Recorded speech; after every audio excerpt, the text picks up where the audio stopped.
All right, welcome. We're going to start with House Bill 490, Administration Bill. So come on up. Let's see. Oh yeah, this is AIB. Hey. Chair Leggett. Rachel, nice to see you. Anyone else you all want to bring up is great with us. And I will also mention that Delegate Pasteur and Ebersol are with us from Ways and Means. Welcome. All right, good to see you all. Hey.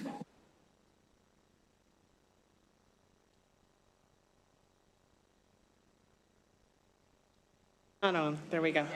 Good afternoon, Chair Barnes and Vice Chair Kaiser.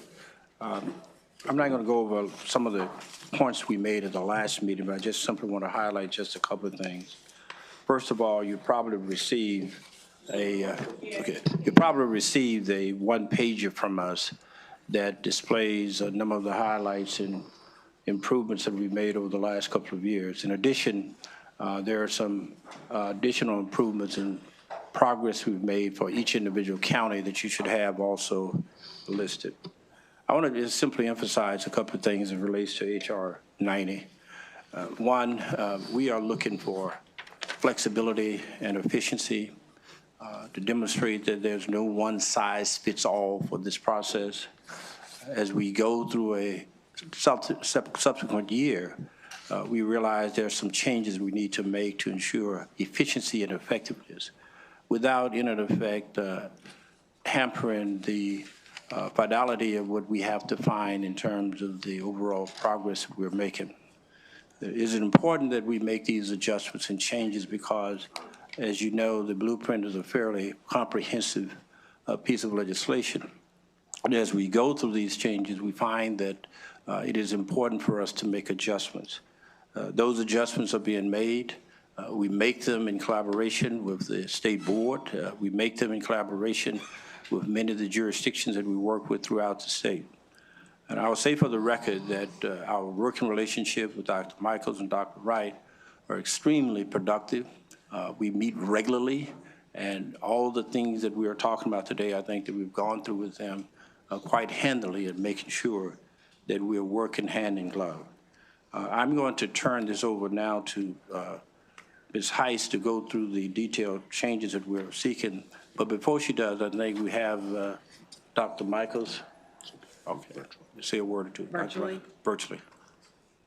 And because he's meeting in the state board meeting, he cannot be here today. Josh Michaels on virtually? Yes. Yes. Got it. And you want to hear from him next? That's fine. We have him on there? All right, here it comes. There he is. Okay. Hey, bud. You're on mute. There you go. Welcome. Good to see you. All right. Good afternoon, Chair Barnes, Vice Chair Kaiser, and members of the committee. Please excuse my virtual presence as we are currently in a state board meeting, but appreciate the opportunity to speak briefly. For the record, I'm Josh Michael, President of the State Board of Education. On behalf of the Maryland State Board of Education and MSDP, I'm here in support of House Bill 490 and stand in strong partnership with our colleagues from the Accountability and Implementation Board. We thank the AIB for being such thoughtful and responsive partners throughout this process, and we value their collaborative approach in shaping this proposal. In partnership with you, the General Assembly, and under the leadership of State Superintendent Dr. Wright, Maryland's commitment to the blueprint continues to stand out nationally, not only for our state's level of investment, but for the clarity of vision and its long-term focus. And that commitment is paying off. The percentage of students in Maryland proficient in English language arts rose 5.5 percentage points since 2023, and similarly 5.5 percentage points in mathematics over the past 2 years. Students from low-income families have increased literacy scores by 11 points since 2022. On NAEP, the National Assessment of Educational Progress, Maryland's fourth grade reading ranking climbed from 40th to 20th nationally between 2022 and 2024. These gains reflect the impact of the blueprint: strong teaching, high-quality materials in classrooms, and students engaged in learning across our state. In complex systems, steady progress isn't slow, it's the only kind that endures. As implementation moves forward across the State Board and MSD take great care of our joint responsibility as stewards of the blueprint, reinforced in our implementation focus in the MOU with AIB.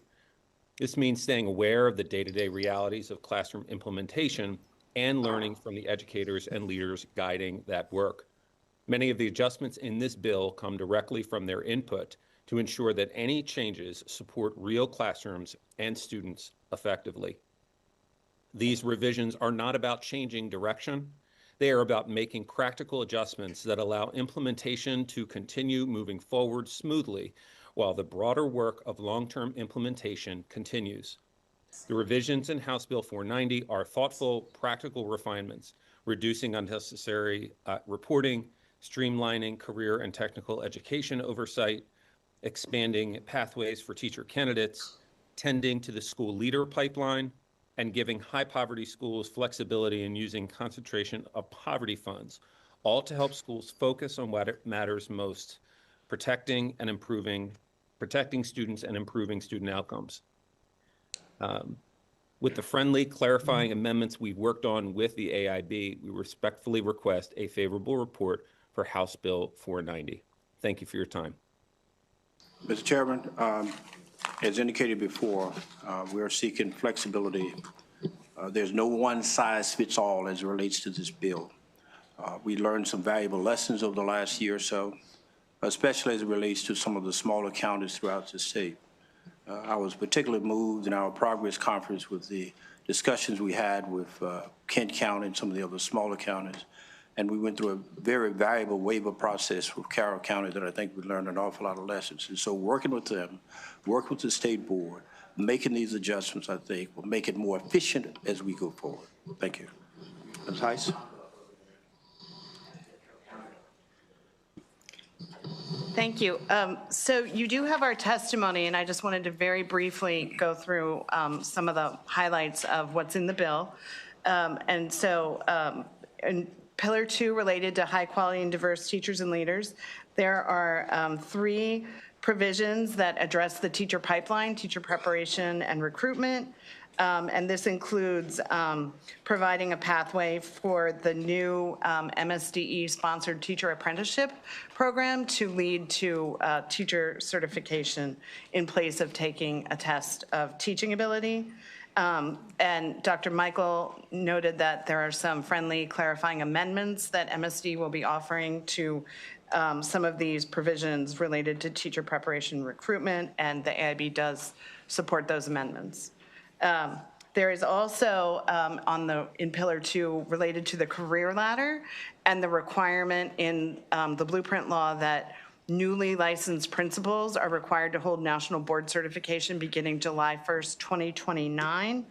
AIB and MSDE are proposing to extend that date to 2034 to provide a longer runway for teachers who want to become principals to earn national board certification, and also provide the AIB with time to work on looking into research that shows the value of national board certification for principals and the impact that it has on student outcomes, because that data really does not exist right now. So that's part of what the AIB is looking to do over the next several years. And we've actually applied for some philanthropic funding to support that research. In Pillar 3, around dual enrollment, the General Assembly gave the AIB and the State Board authority to require a minimum number of courses for dual enrollment for college and career-ready students several years ago. We're asking for that authority to be extended for 3 more years until 2030 to continue to provide some guardrails around the LEAs and making sure that each LEA is providing a minimum number of dual enrollment courses for students who are college and career ready over the next several years, and recognizing that the funding is still lagging behind in terms of the number of students that meet the CCR standard. There's also several provisions related to the Career and Technical Education Committee that the Governor's Workforce Development Board proposed as part of this bill. And then in Pillar 4, there are several provisions related to concentration of poverty grants and the compensatory education formula. The biggest, of course, is the extension of the hold harmless in the comp ed formula for districts that participate in the community eligibility provision, which provides free meals to all the students in eligible schools and districts. You may recall that this committee and the General Assembly required the Governor's Office for Children to do a study of possible indicators of poverty, neighborhood indicators of poverty. That report was completed in October, and the AIB under that bill was required to make a recommendation as to an alternative methodology moving forward. Unfortunately, the results of that report did not identify a more accurate way to count the enrollment of students from low-income households. And so AIB is recommending to maintain the hold harmless, actually for 2 years. The bill as drafted is just 1 year, so we do have an amendment to extend that through fiscal 28, which will then provide more time to look further into possible more accurate ways of counting students. And then there's also some additional flexibility that's being requested around the concentration of poverty grants. One is to permanently allow those funds to be used to, in community schools, to provide programs that are required by the state board related particularly to the fine arts. And then finally, expanding the definition of wraparound services for community schools. Last year, you all approved an amendment to specifically allow for in-person and in-school tutoring, and we're asking to broaden that from just tutoring to evidence-based academic interventions. And so with that, happy to answer any questions. Alex Reese is here from MSDE, also to assist with questions. What's the difference between tutoring and evidence-based academic interventions? Tutoring is one example of evidence-based interventions. There are other types of interventions, and I'm actually going to Good. Hey, Alex. defer to Alex for that. Yeah, Alex Reese, Chief of Staff for MSDE, and I'll pass it to Dr. Michael if he has anything to add. One of the key differences here would be tutoring often has stipulations about the number of students that can participate. Other evidence-based academic interventions could include smaller groups or smaller classes and research-based programs that are used, curricula that are leveraged with this funding. I think everyone has testified on this panel. Thank you. Thanks for all the work you all do over these many years. We do have some questions. Delegate Smith. Thank you, Mr. Chair. Thank you to the AIB. I'm really pleased to see all the thoughtful work that was done in conjunction with MSDE about how to just make the blueprint more workable. As some of you may recall, there have been multiple attempts to better quantify poverty concentrations. I know you're familiar with some of that work we've been trying to do.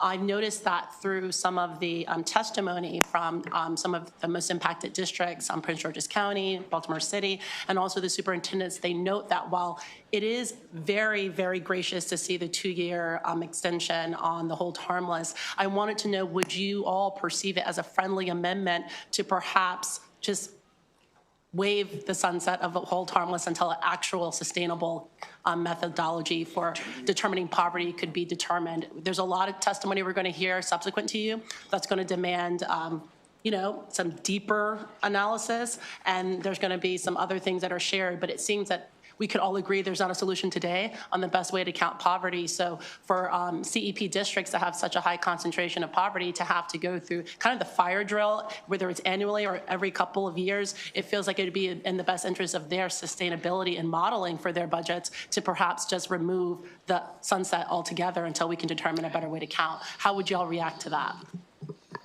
I think we need to get some additional information, and this is why the study is important. I think the information that you're working on now is quite old, probably as long as 10 years.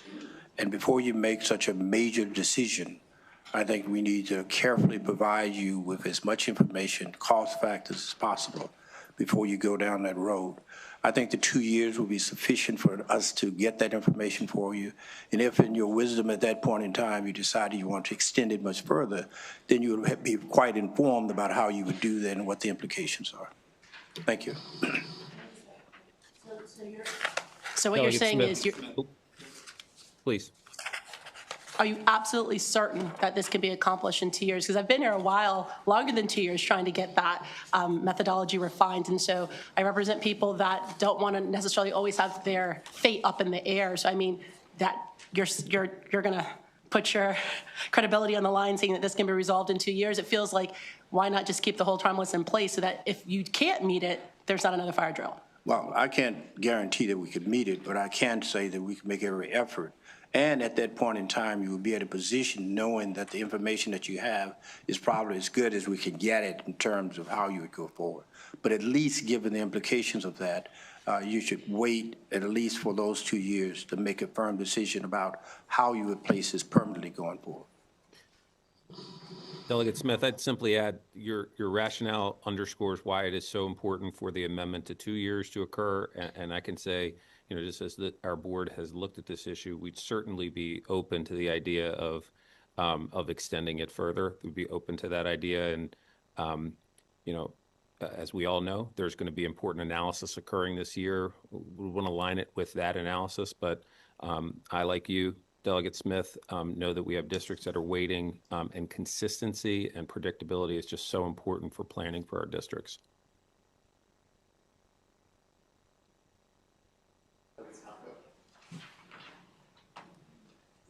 Thanks, Mr. Chair.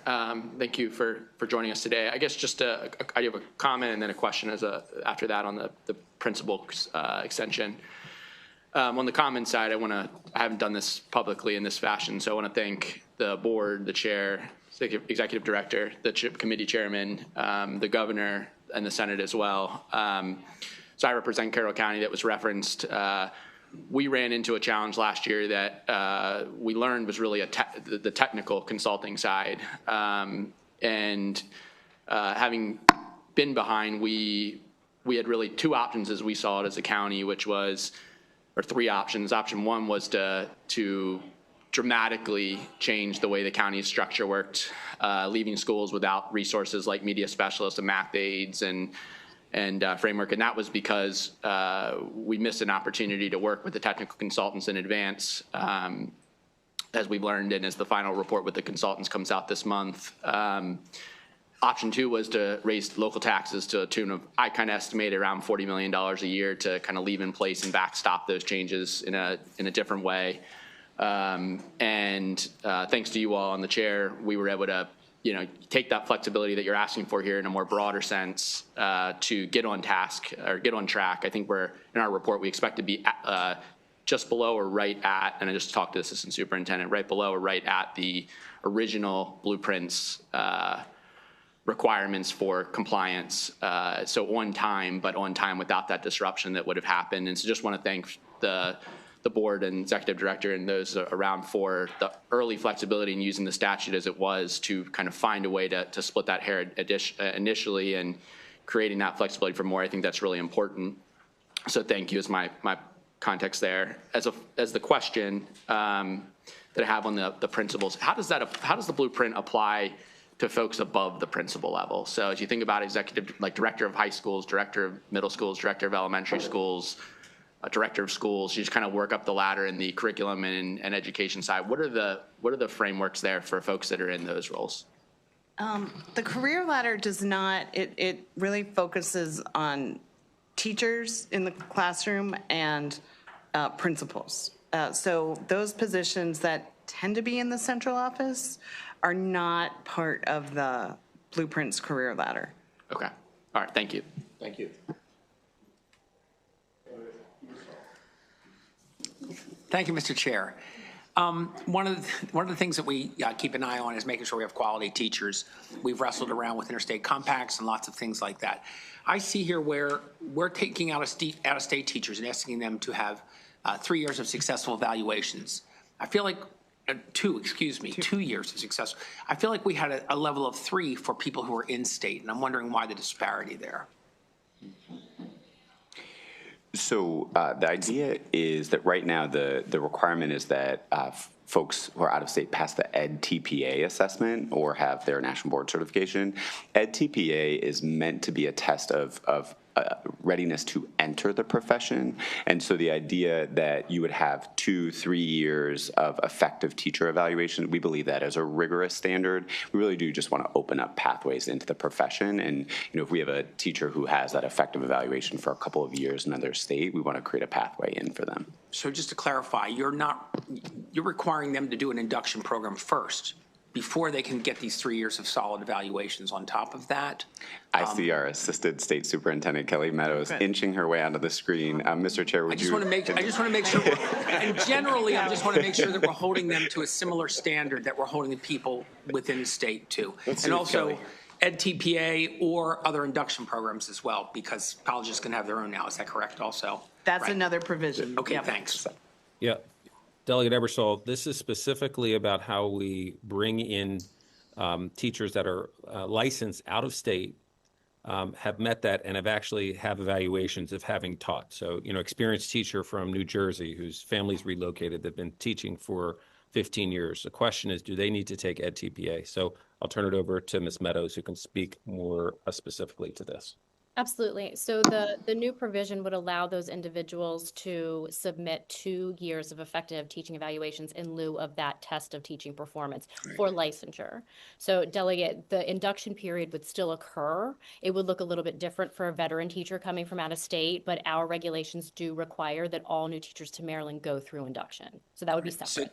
So the difference is we're looking at teachers who are already certified from other states as opposed to finding ways to certify ones who are in-state not yet. Thanks. Yes. That clarifies that a lot. Thank you. Delegate Miller. Thank you, Mr. Chair. Hi, thank you all for being here. I have some questions, and I don't know how many I'll be allowed to ask, but happy to talk offline afterward. A lot of the questions that I had have to do with the SEAP funding and the hold harmless. And so with the SEAP designation, what are those used to calculate, to compute in the blueprint? Like what formula is driven by the SEAP numbers? Because we're talking about 34,000. You're talking about the community eligibility provision? Okay. Yeah. I was hearing seed and I was like, what Oh, are you yeah, that's a talking different one. Yeah, sorry about that. That's okay. So the community eligibility provision is a carve out within the compensatory education formula. And so the issue is that for schools and districts that participate in the community eligibility provision, which has been around for over a decade, those families no longer need to fill out the form because there's another way of certifying that the school is eligible to participate in this community eligibility provision. The challenge is that for the state compensatory education formula, the state needs an enrollment count. We need a count of those students that meet the eligibility criteria of free and reduced price meals. And so that's the challenge, is that when schools and districts participate in the CEP program, they're no longer collecting the forms, which means we don't have a firm count of those students anymore. And so in order to encourage districts and schools to participate in the program, because it provides free meals to all the students in those schools, back in, I think it was 2016, there was a provision that the General Assembly added, which was a hold harmless, which says if you, district, join the CEP program, we're gonna, and you no longer are collecting the forms and your enrollment count drops, we're gonna use the count from the year before you joined the CEP program as your sort of like bottom line. And you won't lose funding for students because they're no longer filling out the form because they don't need to fill out the form. So that's what the hold harmless provision is. It's been in place pre-blueprint and it has been extended It's set to expire at the end of this current fiscal year. Okay. A couple questions about it. Can you get me because the SEEP numbers are based on, and that differential is based on the year prior to the school systems, especially if they were entering as a whole school system, because there's several ways to do that, either school by school or by a whole school system. If you could get me those numbers, and then are those numbers ever recertified? Do you ever recalculate the baseline looking at actual numbers? As of right now, no. Okay. So we are still, and that's why in this conversation, rather than, perhaps making the decision to make it permanent right now, to do a little more research and see if we can find a more accurate way to count that would also provide some type of updated.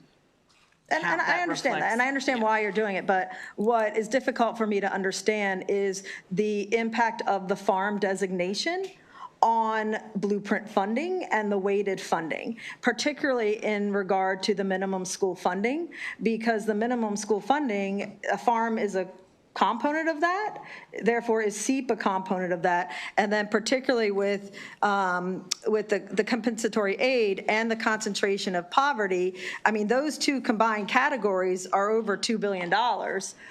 So I appreciate what you said about the cost factor, and I would really like to see what that cost factor is as we've sunsetted those, and we've never recertified, we've never gone back to baseline, but yet we are supposed to have that minimum school funding following that exact child to that exact school. So I'm not certain why we don't have those numbers. And then we were also told in 2023 that there was a significant expansion of farm students because of the Medicaid and the SNAP eligibility. And then when we changed the ISP, the identified student percentage, and we dropped that from 40 to become a SEEP to down to 25%, that also caused a huge influx in farm. So I'm kind of seeing a disconnect here, and it's very concerning for me. I understand the sunset, and I understand this is big city down to small county that it impacts, and the waiver certainly being in the process with minimum school funding, but these are weighted formulas directly driven by the blueprint, of which farm is a huge, huge portion of it. Delegate So, I'm sorry, okay, I'll stop. But Yep, thank you. those didn't seem like questions, but they're all salient points, and we appreciate you making them. Yes, appreciate it. So I can get with you offline, but yes, thank you very much. Thank you. Mr. Yep, Chair. Thank you. Delegate Pasteur. It's you. Yeah, I think that the delegate just sort of, did I do something wrong? Wait till you. Oh, I thought it had stopped. Okay. I had already alluded to the problem. When we start talking about farm, it's still in my brain using apples and oranges. Can you just give a little bit more about what you're doing to try to pull all of this together so that we can really get a sense? I worry about CEP. I believe in what it does and that we do address far more children. So can you give us you said you see that down the road that it needs to be handled and all of this needs to be handled. But today, I think that I'd feel warm and fuzzy if you could just sort of take us to that point, because we tend to leave areas or of discussion like this with, we're going to do it, and then we leave people thinking, well, no, because this question's been asked before. So can you just fill in some of those gaps, please? I can certainly try.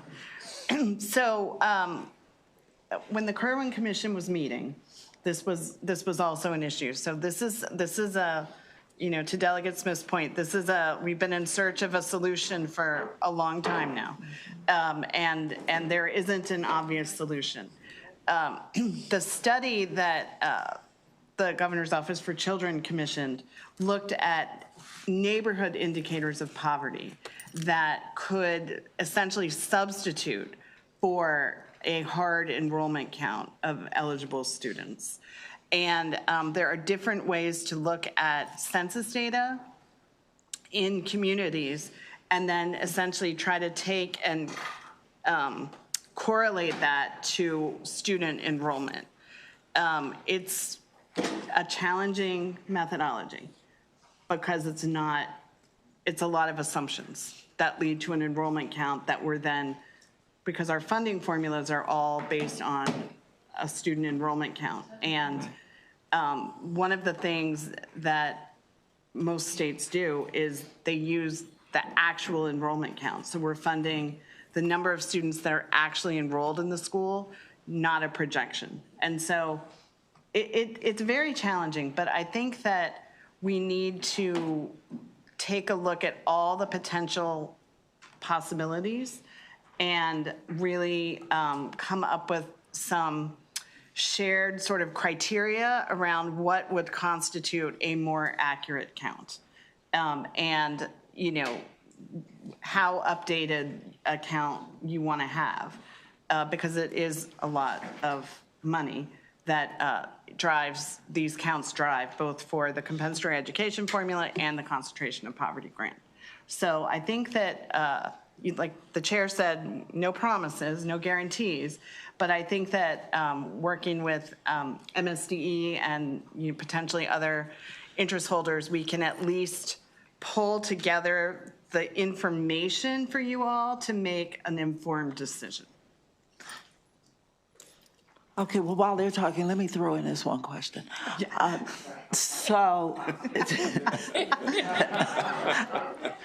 come over here acting up there. Excuse me. All right, let me get this in. So, as a school principal, we make projections from year to year. We can go back and take a look at what the enrollment looked like, what kinds of changes were made, and we get staff, it would get staffing, right, and funding based on that. So doesn't that give you, that same kind of process, give you some sort of barometer, if you will, about what you can expect down the road? Because farms never gave us a real accurate accounting of the children. Yeah. What gave us better accounting, is it not so? And you may feel free to elaborate more as your answer, that it really was those same projections that we were using to fund and to staff, et cetera. Please enlighten us a little bit more on that, so I'm really asking a question here. I'm gonna ask the former principal here to elaborate. Yeah.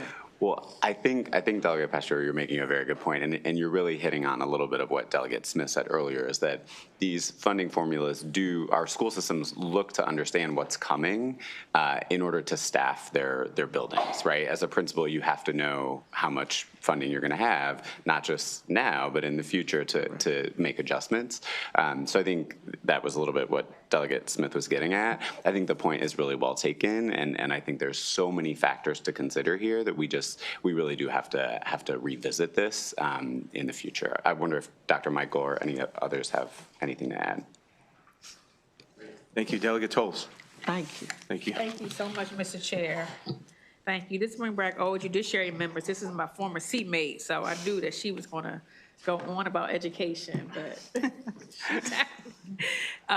thank you. So I do have a letter from Prince George's Public School System, the Board of Education, and speaking of formulas, they do mention that, I'm not sure if you've seen the letter, but they have mentioned that they're amending the CPG flexibility for fine arts and enrichment programming. Their request is to amend it to have permanent funding, permanent allowable use, rather than extending it through FY27. And I do think that it is an important subject matter, and I wanted your thoughts on that. That's actually, I think that they're actually supporting the provision in the bill. Okay. Because the bill does remove that 2027 sunset date and make it permanent. Okay, and you did mention something about the arts, but I missed that in the beginning. So did you indicate that? Okay, Yes. great. Thank you so much. Just wanted to make sure. Thank you. Thank you, Mr. Chair. I don't see any more questions for the panel. So thanks for all your hard work. Getting us this bill, we'll be to work on it right away. Thank See you soon. Good to see you, Rachel. We have a lot of witnesses here, so let's take 4 at a time. Come on up. As soon as you get there, you can start testifying. Reminder, witnesses have 2 minutes. Tyler Love, Brad Phillips, Sarah Sample, Rhea Gupta.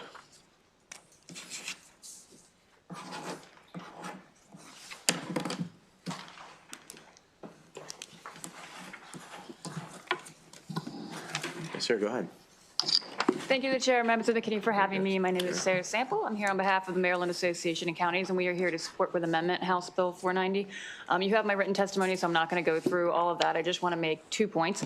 One, when it comes to the CEP provision in the bill, the hold harmless, that's something that if it weren't being done, it would have been saving a handful of jurisdictions some funding. But that is not, we don't have an issue with that. These are the kids that are the most resource scarce. We absolutely believe that funding should be going through. Our issue is that it is another example of a state level failure by not meeting certain deadlines. And so we believe that we are partners with the state when it comes to implementing the blueprint, and we really want to see more accountability when it comes to making sure that they hold up their end of the deal. When it comes to accountability, I'm just going to take me to my next point. We have had a major issue with how the private pre-K funding has been rolled out. It has not been smooth, and it's been going for about 18 months to almost 2 years of confusion. And some of the confusion has led to a calculation error that we believe is making it so we've got 15 jurisdictions that have been double charged for the private pre-K funding. And we're asking in the bill for an amendment to essentially fix that. And basically what it is that Maryland's State Department of Education failed to account for a program shift. And that's basically when something is inside the school's budget and then it shifts to the county budget. And that's essentially what happened with the funding for private pre-K that led to that double charge. The law, as the General Assembly wrote it, was to make sure that that prior year highest appropriation would exclude a program shift. And so all that we're asking with that amendment is for MSDE to just follow the law that you guys wrote and make sure that that is accounted for. And we've got the exact amounts by jurisdiction. It's 15 MOE jurisdictions in our testimony. So that is why we would support with amendment. And thank you. Good afternoon, Chair and members of the committee. My name is Rhea Gupta. I'm here on behalf of Strong Schools Maryland and the Blueprint Coalition in support of House Bill 490 with 2 specific amendments. First, I just want to say we appreciate and fully support the hold harmless on compensatory education included in this bill and the governor's budget. We do have one amendment regarding this issue. For decades, Maryland has not had a fully thorough, stable way of counting student poverty, as was just mentioned. The blueprint recognized this flaw and attempted to establish a more rigorous process. In 2023, MSDE issued a report required by statute. In 2025, we had the Governor's Office for Children that produced another report as required through the Enough Act. In both cases, there were mandates, timelines, and accountability. And right now, there is no statutory requirement that any agency submit a recommendation about the future of the compensatory education methodology. There's no deadline, no defined process, no required stakeholder engagement, no expectations. And that is what our first amendment aims to address. It does not change the formula. It does not reduce funding. It does not predetermine an outcome. It simply requires MSDE and the AIB to submit a recommendation to the General Assembly using a transparent process that includes consultation with local school systems and subject matter experts. And if no change is recommended with clear justification, the current methodology will continue automatically. This is a safeguard to ensure we get poverty measurement right. Our second amendment addresses Tier 1 pre-kindergarten. The current inclusion of students with disabilities and multilingual learners in Tier 1 pre-K is set to expire at the end of this fiscal year. Allowing that sunset to occur would create instability and reduce access for over 2,000 students. The blueprint was made specifically to serve. Extending that timeline prevents a funding cliff at the local level and maintains continuity in essential services for these students so they can be entering kindergarten ready to learn. Both amendments are very narrow and aim to protect equity and stability during blueprint implementation, and we respectfully ask for a favorable report with these amendments. Thank you. Good afternoon, Chair, Vice Chair, members of both committees. My name is Brad Phillips. I'm the Executive Director for the Maryland Association of Community Colleges. We support some of the necessary things that are in this legislation. We have one issue involving dual enrollment. Dual enrollment remains one of the most popular aspects of the blueprint. Data continue to demonstrate that dually enrolled students are more successful in college. Right now, statewide, 10% of high school students are dually enrolled, and 57% of those students enroll in colleges compared to 31% who have not experienced dual enrollment. However, when you begin to break down the data across the state, several disparities emerge. You have some counties well below the 10% statewide average, around 7. Others is enrolling dual enrolled students as high as 41% of dual enrolled students. And so we're not making enough significant progress towards dual enrollment. And according to a report done by Empower for the University System of Maryland, we are currently 43rd in the nation when it comes to dual enrollment. I'm worried we're losing the significance of why dual enrollment is important and why it was included in the blueprint. As the blueprint is scheduled to be implemented by the year 2032, this legislation would allow the AIB to limit the number of courses to 2030, undermining any realistic plan to expand dual enrollment across the state in 2 years. So while we would not favor limiting dual enrollment courses, if there are constraints, we just respectfully request that any limitation on dual enrollment be developed with the Maryland community colleges, and the decision to limit courses be done on a year-to-year basis at the approval of the General Assembly, instead of authorizing the AIB and to have the ability to do so until 2030. Thank you very much. Chair, Vice Chair, Committee, thank you for your continued commitment to career and technical education. My name is Dr. Tyler Love. I'm a graduate of one of Maryland's HBCUs, a former K-12 teacher in Maryland, and author of over 100 CTE and STEM education publications. I currently serve as Director of the state's CTE Teacher Licensure, Work-Based Learning Coordinator, and Career Counselor Preparation programs offered online through the University of Maryland Eastern Shore. So you could say I'm no stranger to CTE. I would encourage you to please see the written testimony I submitted for more details, but my position on HB 490 is favorable with amendments. I kindly request the committee to consider adding an amendment on page 11, lines 27 through 30, which refer to the composition of the committee. I believe CTE teacher educators should be included on this committee. The current language of the bill does not ensure CTE teacher educators are included. As I highlighted in my written testimony, there are direct correlations between the duties of the committee and expectations of our CTE teacher preparation programs in the state. In my written testimony, you'll also see clear examples where my university administration and I have requested that our CTE teacher preparation faculty be included in state CTE discussions, state meetings, and development of state CTE resources. Our requests have been continuously denied. This unfortunately has led to situations such as the CTE committee publishing official reports last month that plagiarized content from a national CTE conference proceeding that I co-authored in 2024. I'll close with this. At UMES's 2025 commencement speech, Governor Moore said, UMES was founded in difficult times, so that means it is built for difficult times, end quote. However, this doesn't have to be a difficult time. The requested amendment would help to remove some of the unnecessary barriers that we've been facing and to include, not exclude, nationally recognized and award-winning CTE faculty right here in our backyard. Thank you for your consideration.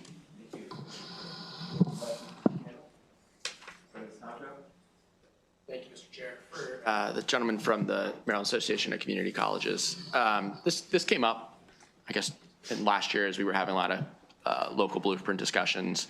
I'm interested to see if the Association of Community Colleges is taking kind of a more broader stance on this question. So both our County Board of Ed and prior to Blueprint, a lot of Carroll County's funding for, I think at the time we called it concurrent enrollment, was actually being paid for by the community college or via donors through the community college. And then my understanding of the Blueprint was that reverse engineered the reimbursement costs so that the county school system ended up picking up the cost for those students. So it ended up being something that was not on the county, on the Board of Ed, and it was something maybe not in all counties, but at least in Carroll County, that was being handled by the community college for the cost of it.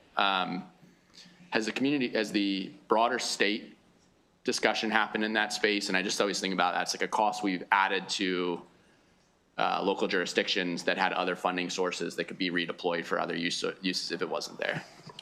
Well, thank you for the question. And, you know, there were dual enrollment programs prior to the Blueprint legislation. And I think one of the strong aspects of the Blueprint is it did pick up some of the best practices that were already taking place as a result of legislation going back to 2013. Unfortunately, that was a capped program. We did waive the cost of tuition. There was some formula for that where we would basically waive a percentage of the tuition, but there was no reimbursement mechanism. The county school systems usually ended up having to reimburse it. The blueprint did allow funding for dual enrollment opportunities. My understanding, there's a lot of reasons and variables as to why that funding structure has not caught up with the expanding of the number of students that are eligible for dual enrollment. But I think that as some of our county partnerships can illustrate, that we're willing to work with any school system that understands the significance of the dual enrollment population and the opportunities that it provides. We just want to be able to work directly with them to figure out a way we can actually expand dual enrollment opportunities. Okay, I appreciate it. I think that big context there was like, if there are other mechanisms to divert that cost, and we were doing it before in some framework, did we do away with something that should be a part of the conversation was my ultimate question. So thank you. Thank you. Okay, thank you all for being with us. See you. Liz Zogby, Christopher Meyer, and let's pull up our last witness, Hannah Oakley, if she's online.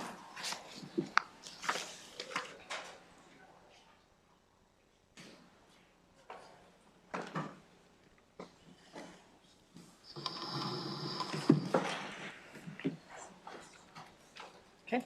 Yep, go ahead. Good afternoon, Chair Barnes, Vice Chair Kaiser, and members of the House Appropriations Committee. My name is Liz Zogby from the Maryland Down Syndrome Advocacy Coalition. And from 2023 to 2025, I served as co-chair of the Blueprint Special Education Work Group. The Maryland Down Syndrome Advocacy Coalition strongly supports the Blueprint and its transformational promise for all students, including students with disabilities. And we support HB 490 and encourage a favorable report to advance its needed revisions to the Blueprint. I'm here today to ask for consideration of a critical amendment, the expansion of the Tier 1 definition for pre-K to permanently include students with disabilities and multilingual learners regardless of income. This expansion of Tier 1 is consistent with federal law, state regulations, and the recommendations of the Kirwan Commission, and it was a key recommendation of both the Special Education Work Group and the Multilingual Learners Work Group. Over the last year, I can think of no other change to the Blueprint that has been so widely recommended by stakeholders.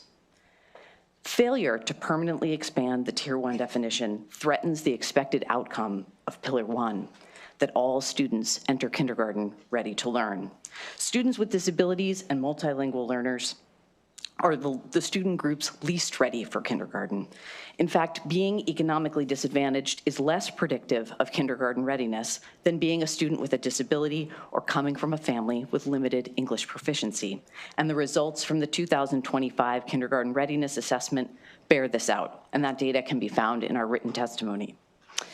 The road to closing achievement gaps and achieving equitable outcomes for all students begins with the intentional prioritization and funding of students with disabilities and multilingual learners for high-quality, publicly funded, inclusive pre-K programs. And I urge you to consider this critically needed amendment as you move HB 490 forward with a favorable report. Thanks. Thank you, Chair Barnes, members of the committee. My name is Christopher Meyer for the Maryland Center on Economic Policy in support of House Bill 490 with amendments. We concur with all the recommendations you've heard from Strong Schools Maryland and from Ms. Zogby. I'll be focusing on comp ed enrollment. Growing up with financial precarity or in a struggling or segregated neighborhood is hard on kids' brains and bodies. Research shows that that makes it harder to learn. Maryland provides targeted resources to help children who face economic hardship succeed, and this system requires accurate data. This hasn't been easy in recent years, and the Trump administration's SNAP and Medicaid cuts make it harder. Those cuts are a double whammy. They'll expose Maryland children to more economic hardship, while simultaneously will likely render thousands of low-income students effectively invisible. The state is working to develop a better methodology, but we don't yet have a permanent solution. House Bill 490 allows the state to stick with the current approach for now, preventing inadvertent funding cuts from a premature transition. That's the right choice, but the state will need a permanent solution. We concur with Strong Schools Maryland's proposal for a transparent and inclusive process to development a permanent recommendation. This recommendation must recognize that a different measurement doesn't change the underlying need. I'm a bit under 6 feet tall. That's the same as 1.8 meters. 1.8 is a much smaller number, but flipping over a tape measure doesn't mean I can suddenly buy smaller clothes. By the same token, if a new methodology produces a lower count of low-income children, per-pupil funding amounts must be adjusted upward to still provide the resources intended under the blueprint. If we want to support Maryland's children today and build a strong, just economy in the long term, it's essential that we get this right. I'm respectfully asking for a favorable report with amendments. Thank you. Thanks. Oh, come back. Just, Okay, I'm not sure that it's really the two of you, and I don't really know how to do this, so I'm gonna just ask the question because it may go back. Okay, so each of you, the two of you and the panel before, each hit a different issue, but they're all here in this bill. But the center of it is poverty. I just would like to hear what is being done in the blueprint, because I think it would make some changes, some fiscal changes in terms of our thinking if we were looking at poverty differently. You've all sort of touched on it. You understand? And you really sort of hit it. We're looking at poverty where people are at a given time, but you can go become poor at different stages, which is why they had all of those people at in the different groups. I think this is the whole Explain harmless- that. No, I really want him to answer, please, what you're saying, how you change the look of poverty so we can really start to measure it. Sure, yeah. And if I understand your question correctly, I agree that there are kind of multiple, multidimensional kind of aspects to the way that poverty affects children, whether that be your family income is low, you have low built-up assets in your family, or you're living in a neighborhood with concentrated poverty. Those all can make it harder to learn. In the blueprint, one of the major ways that it equips schools to better help students living in poverty or growing up in high poverty neighborhoods is through the concentration of poverty grant, which enables both more educational interventions for those students as well as wraparound services, which are really responsive to the specific needs in individual schools. So that's a really effective measure that really I want to commend the General Assembly for putting in there, but it all relies on having accurate data. Does that answer your question? Yeah, sort of at different levels, though. And I think this is what we've been sort of a little bit, what we've been talking about here, Delegate, is that we don't have the accurate data. That's why we're extending, or they want to extend this hold harmless provision so we can get it. Because we do want the money to still go to these communities, community schools, concentration poverty grants. We're just trying to figure out how to get it there best. I can see it because I've listened to all of them. I can see a picture that all of them need to be talking together because each one is listing a way we can measure. Ms. Heiss is here listening to you. She's going to be listening to everyone. Yeah. And I'm going to talk to Rachel. Yeah. I know Rachel will get it. She gets it. Fair enough. Thanks to you both. I'll go. That concludes the bill hearing. Going to move on. We have Delegate Stewart, Chisholm, and Lehman here for our next bill, which is House Bill 231. And this is also departmental. So Secretary Rye, we won't ask you about financial aid today. We'll save that for your budget hearing, but come on up.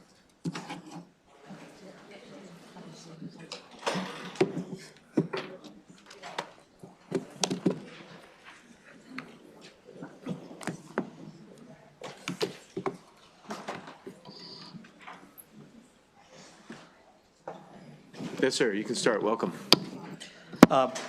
Good afternoon, Chair Barnes, Vice Chair Kaiser, and members of the Appropriation, Government, Labor, and Election Committee. For the record, I'm Sanjay Rai, Secretary for the Maryland Higher Education Commission. I'm joined by my Deputy Secretary, Elena Quiroz-Levanis, MHEC is respectfully requesting a favorable report on House Bill 231. I want to begin by extending my sincere thanks to Chair Barnes. When MHEC identified the need to recalibrate our timeline for decentralization, the Chair's partnership was instrumental in ensuring we stayed focused on our primary mission, is student success. This departmental legislation is about operational integrity. It adjusts the implementation for the decentralization of the Guaranteed Access Grant Program to the 2029 to 2030 academic year. I want to be very clear on one point up front. This bill does not change who is eligible, how much they receive, or the benefit students rely on today. During the delay period, students will continue to receive GA grants under the current centralized model, ensuring continuity and stability. House Bill 923 set a timeline for shifting certain administrative functions of the Guaranteed Access Grant Program, the state's largest need-based scholarship, to institutions of higher education. As we moved into FY26, MHEC identified significant implementation risks stemming from the federal changes under H.R. 1, particularly those affecting FAFSA processing timelines and aid packaging coordination. Forcing a shift in administrative responsibility right now would place an undue burden on our institutions when they are witnessing the most significant shifts in federal financial aid policy in over 2 decades. At the same time, MHEC is building the Maryland Student Information System, or MDSys, representing the most significant modernization of Maryland's state financial aid infrastructure in decades. Recognizing the operational overlap between federal FAFSA challenges, new federal aid requirements, and the transition to MDSys, MHEC proactively engaged the governor's office and legislative leadership to request a targeted implementation delay. This is about readiness. By moving this date to 2029, we are ensuring that when decentralization does happen, our systems are tested, our campuses are trained, and our students are protected. We will use this time to closely align with the Financial Aid Advisory Council, Segmental Advisory Council, and our institutional partners to ensure a rollout that is technically sound and operationally feasible. House Bill 231 provides the essential runway to stabilize systems and verify institutional readiness before transferring these critical responsibilities. For these reasons, I request a favorable report on House Bill 231. Great, thank you so much. You testifying or just here for questions? Here for questions. Question, great. Any questions? All right, thank you both. Thanks for being here. Have a Thank you, great Mr. day. Chair. Yep. Delegate Healy, are you here? Okay, she's on her way. So let's see if we can find Delegate Rosenberg. Are you here? Delegate Feldmark, Clafridge, Spiegel, let's see. Coley? I saw Derek Coley earlier. No? Spiegel. Spiegel here? He's right there. There he is. He's on the committee. Well, you can go ahead. Go ahead, bud. House Bill 877.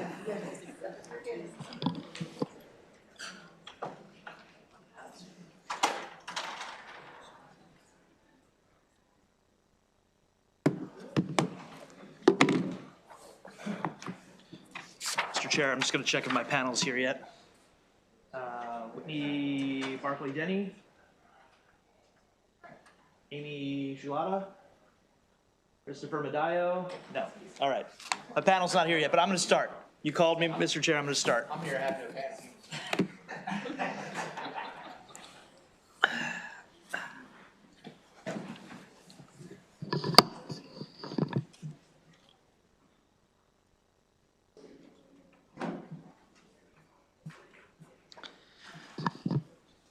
All right, Chair Barnes, Vice Chair Kaiser, members of the BEST Committee. For the record, Delegate Spiegel for House Bill 877, designed to address a special problem in the world of student debt, which is something called institutional debt. This is actually a reintroduction of a bill that passed out of the full House last year. So thanks for your support last year. Hope we get it again this year.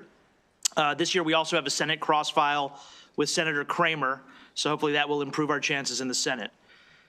While we often hear about the student debt crisis in relation to its other components, federal student loans provided by the government, private student loans provided by banks and financing companies, institutional debt is actually another type of debt that can also plague students long after they leave a college or university.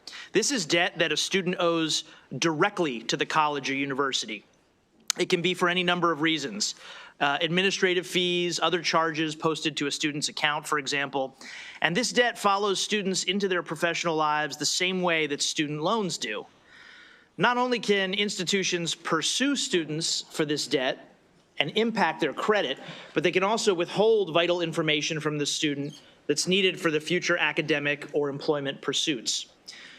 While one study estimated that approximately 125,000 Marylanders may owe as much as $332 million in institutional debt, the reality is we don't know the precise landscape of institutional debt in our state. It's unknown because only higher education institutions know what is owed and by whom, and there's currently no obligation for them to disclose this information to the state.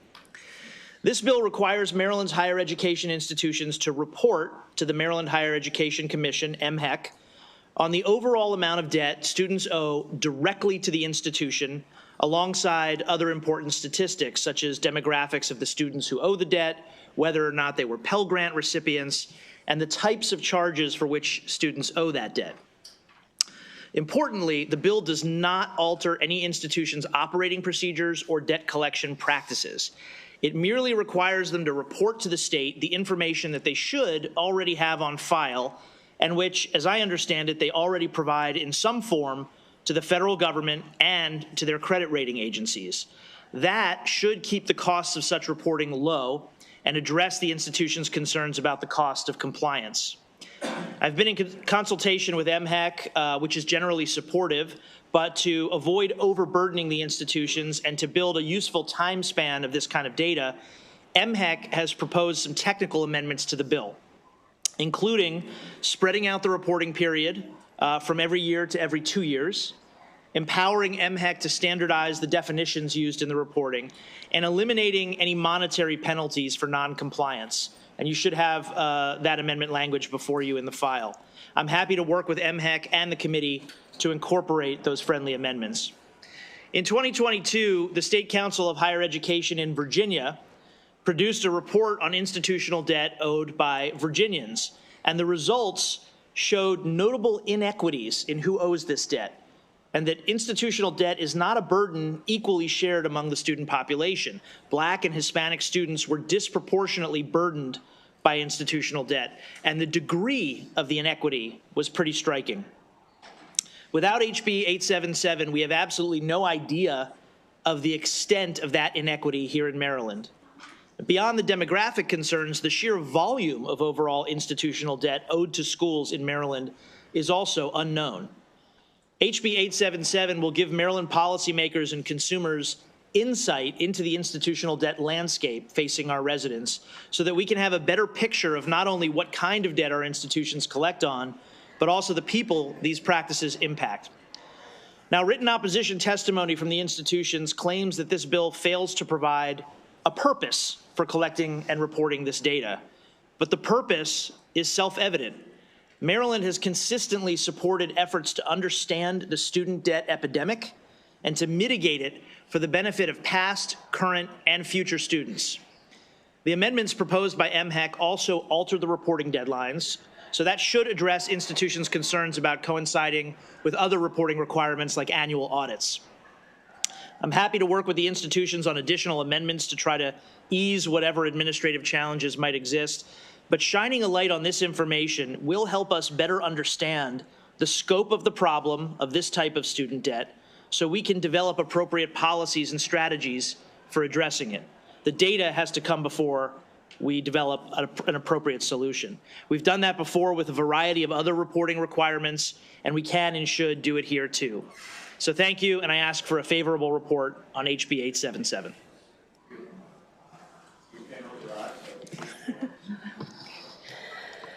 Chair Barnes, Vice Chair Kaiser, and members of the committee. My name is Amy Salata, and I am the Senior Advisor for Outreach and Engagement at Protect Borrowers, a nonprofit policy organization focused on household and consumer debt, including education debt. We are proud to support HB 877. Very little is actually known about the scope of debts owed to schools, so-called institutional debts, because schools are the only stakeholders with this information. One national study based on survey data suggests that this is a $15 billion unregulated market affecting over 6 million students. There are a lot of unknowns about institutional debt. One study estimates that there is roughly $332 million in institutional debts in Maryland, owed by 125,000 students, and that the average debts owed at certain school types in Maryland are significantly greater than the national averages. My organization submitted a Maryland Public Information Act request to 12 of Maryland's public institutions in 2024. 5 schools responded that they hold nearly $58 million in debt owed by almost 32,000 students. And every school reported that they use transcript and diploma withholding when accounts are past due. Institutional debt also raises serious equity issues. According to one school, the debt owed by Pell Grant recipients nearly doubles what is owed by non-Pell Grant recipients. Similarly, a report in Virginia shows that low-income students and Black and brown students disproportionately owe these debts relative to their enrollment populations. But critically, the state lacks the required information to truly understand the impact of institutional debt. Although Maryland recently passed a law requiring private student lenders to annually report, that addresses loans, which does not necessarily include institutional debt. This bill would remedy that problem by simply requiring schools to report on their institutional debts to the Maryland Higher Education Commission so that policymakers can make an informed, data-driven decisions about whether policy intervention is warranted. The bill would not change any school's practices or cancel any debts. The fact that some schools do not collect these data points or that their systems cannot currently run the reports that the bill would require actually underscores how necessary this transparency is. This is a $332 million market that lacks basic accounting transparency. Thank you. The legislature very much. should not allow the market to remain opaque simply because it is operated by schools. Thank you. Yes, welcome. Thank you so much, and thank you for being patient with us. The bill order, I think, messed us all up a little bit. My name is Whitney Barkley-Denny. I am Senior Policy Counsel and Deputy Director of States at the Center for Responsible Lending. And a couple of years ago, I was spending all of my time thinking about student loan debt and what we should do about it, as well as loans like these institutional loans and debts that students might incur while attending school. And the landscape has really changed since then, which is why I think that this is particularly timely. One, at the federal level, we have functionally lost the Consumer Financial Protection Bureau. There is a hearing today, actually, to see if we can put that back in place. But at the moment, there is really nobody who is watching out for borrowers at the federal level and who are collecting the type of data that may have formerly been held there. We also have a Department of Education that has really changed over the last year or so, and one of those changes that have been made through the Big Beautiful Bill Act has been placing limits on student loans and how much a borrower can take out over time. That might be something that you support or sounds good, but the reality is that unless school prices come down, students are still going to need to borrow from somewhere. And so our concern at Center for Responsible Lending is what we're going to see is borrowers pushed into loans that are maybe not as transparent as federal student loans in order to try and make up gaps in what their families can pay and what Pell Grants pay and now what those federal student loans pay. And so this is particularly a problem with for-profit schools. For-profit schools in the past have had really robust and pretty predatory institutional loan programs, including places like Corinthian colleges and ITT Tech, where the CFPB and Department of Ed had to step in and force cancellation of loans. And I just think it would be a mistake to not do everything we can to make sure that we know where these loan dollars are, where these, not just loans, but also fees are at schools and how much students are paying in order to get their education. So I have written testimony as well that I've attached. I didn't want to just read through it. You guys have a lot to do today, but I wanted to make sure that was clear. So thank you very much. Thank you. Thanks for joining us. We do have a virtual witness. Pull them up, and then we'll take questions. Virtual witness is Chris Medeo. Okay, coming up. All right, Chris, welcome. You have 2 minutes. And your mute button is on. Thank you, members of the committee. My name is Christopher Medeo. I am a senior advisor for federal and state accountability at the Institute for College Access and Success. We have written testimony as well. We are a source of research, design, and advocacy for student-centered policies. We want to speak in strong support of this bill. It's a very student-centered bill to allow the state to learn more about how much institutional debt is out there. Institutional debt can really harm students. As you have heard, it can really prevent them from getting necessary degrees and credentials so that they can make money to pay back those debts, as well as barriers to re-enrollment and completion. And there's these debt collection practices that schools use that we want to learn more about. They really harm students. I'm at TICAS right now, but I was at the Maryland Attorney General's office in the Consumer Protection Division. And in 2020, the Attorney General's office entered into a settlement that canceled $2.6 million of institutional debt from Brightwood College. That was really harming students even after the school shut down and was in bankruptcy. And we've seen these institutional debts come up in the case of ITT Tech. That was another really bad school that had a lot of institutional debts that really hurt students. So I think it can really range when there's schools that aren't acting in students' best interest, but even good schools have institutional debt, and it's worth it to learn more about how much those debts are and how the schools are collecting on them, who they're affecting, so that potential future laws can be passed in order to ensure that Maryland students are protected from this different form of debt than federal or private loan debt. Thank you very much for your time. Great, Chris, thank you so much for your testimony. Any questions for the panel or Mr. Medeo? Yes, Delegate Kaiser. Thank you. Thank you, Mr. Chairman. My question is for you, Delegate Spiegel, and I apologize. I had to walk out for part of what you said, but I heard from your witnesses. I heard a lot of the interesting aspects of the data, but I still wasn't connecting the dots to the why and the what we could possibly do with this information. So could you share that briefly, what it might be able to inform? Sure. Thank you for the question, Madam Vice Chair. I don't want to put the cart before the horse. I do think it's important for us to act the way we have acted with respect to other types of student debt and other types of debt in general to protect Marylanders. But we shouldn't be crafting a specific policy response until we know the extent of the challenge and the problem. I think we know enough at a basic level that this is a problem based on the testimony of the panel and the other information that's out there, but we don't know the extent of it. So the extent of it will inform whether we decide to do some consumer protection legislation, whether we decide to that we need even further data once we get the initial data, whether we decide to work with universities and colleges to create some kind of additional protections or additional programs to support students with these types of debts. There could be any number of different policy responses, and I don't want to prescribe those until we actually know what the extent of the problem is. So I know that there has been concern from the institutions that we're sort of asking for the data without knowing what we want to do with it yet, but I think that's sort of the scientific method. We have to know what we're dealing with first.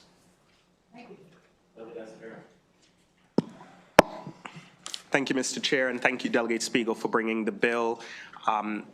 Student debt is higher than credit card debt in this country, and I think it's really saddening to see that, you know, we're still going down the road where we're putting more students in debt just because they decide to better themselves. But my question is for the panelists to your right. You had mentioned in your testimony one of the tools that institutions of higher education use is withholding transcript. If I recall correctly, last year or year before, the General Assembly passed legislation essentially prohibiting higher education institutions from withholding transcripts because of the debt, regardless of the amount, from what I can recall.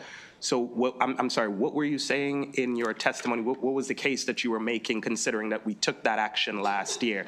Data is important, totally agree, it helps informs our work here, but we did take action in that vein to ensure students aren't being affected, and their transcripts being withheld. So That's correct, yeah. In 2024, we submitted the Maryland Public Information Request, and when they responded to that in early 2025, there were still things on their website saying that they were actively engaging in transcript withholding, and so that's why we kept it in the testimony. So as of last year, that was still going on. Oh, it's still going on, you say, as of last year? As of last year when we received the Maryland Public Information Request. Gotcha. Okay. Thank you. Thank you, Mr. Chair. Question. Any other questions? Okay, and thank you all for being with us. That concludes the bill hearing. All right, well, we have a number of delegates here now. We called a bunch of bills because we didn't have anyone here, so we took our committee mate. Here's what we're going to do. We're going to go Delegate Coley next, so come on up, and then we're going to go Delegate Healy, then Delegate Rosenberg, and then your two bills, Delegate Feldmark. So sorry you all are here, but we didn't have any bills, so we called them.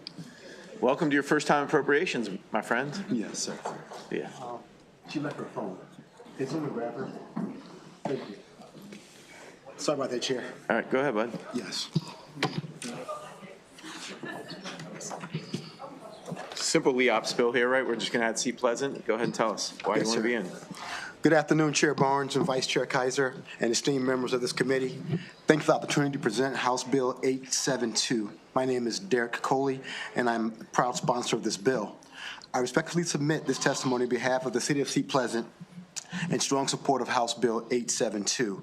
House Bill 872 provides a clear and equitable pathway for eligible local law enforcement officers to participate in the Law Enforcement Officers Pension System, LEOPS, should the City of Seat Pleasant Police Department become a participating governmental unit. The bill also appropriately recognizes and preserves previously earned eligibility and creditable service for certain officers prior to the department's participation. These provisions are critical to ensuring fairness, workforce stability, and continuity of public safety. First, House Bill 872 promotes parity and fairness in retirement benefits for municipal local law enforcement personnel.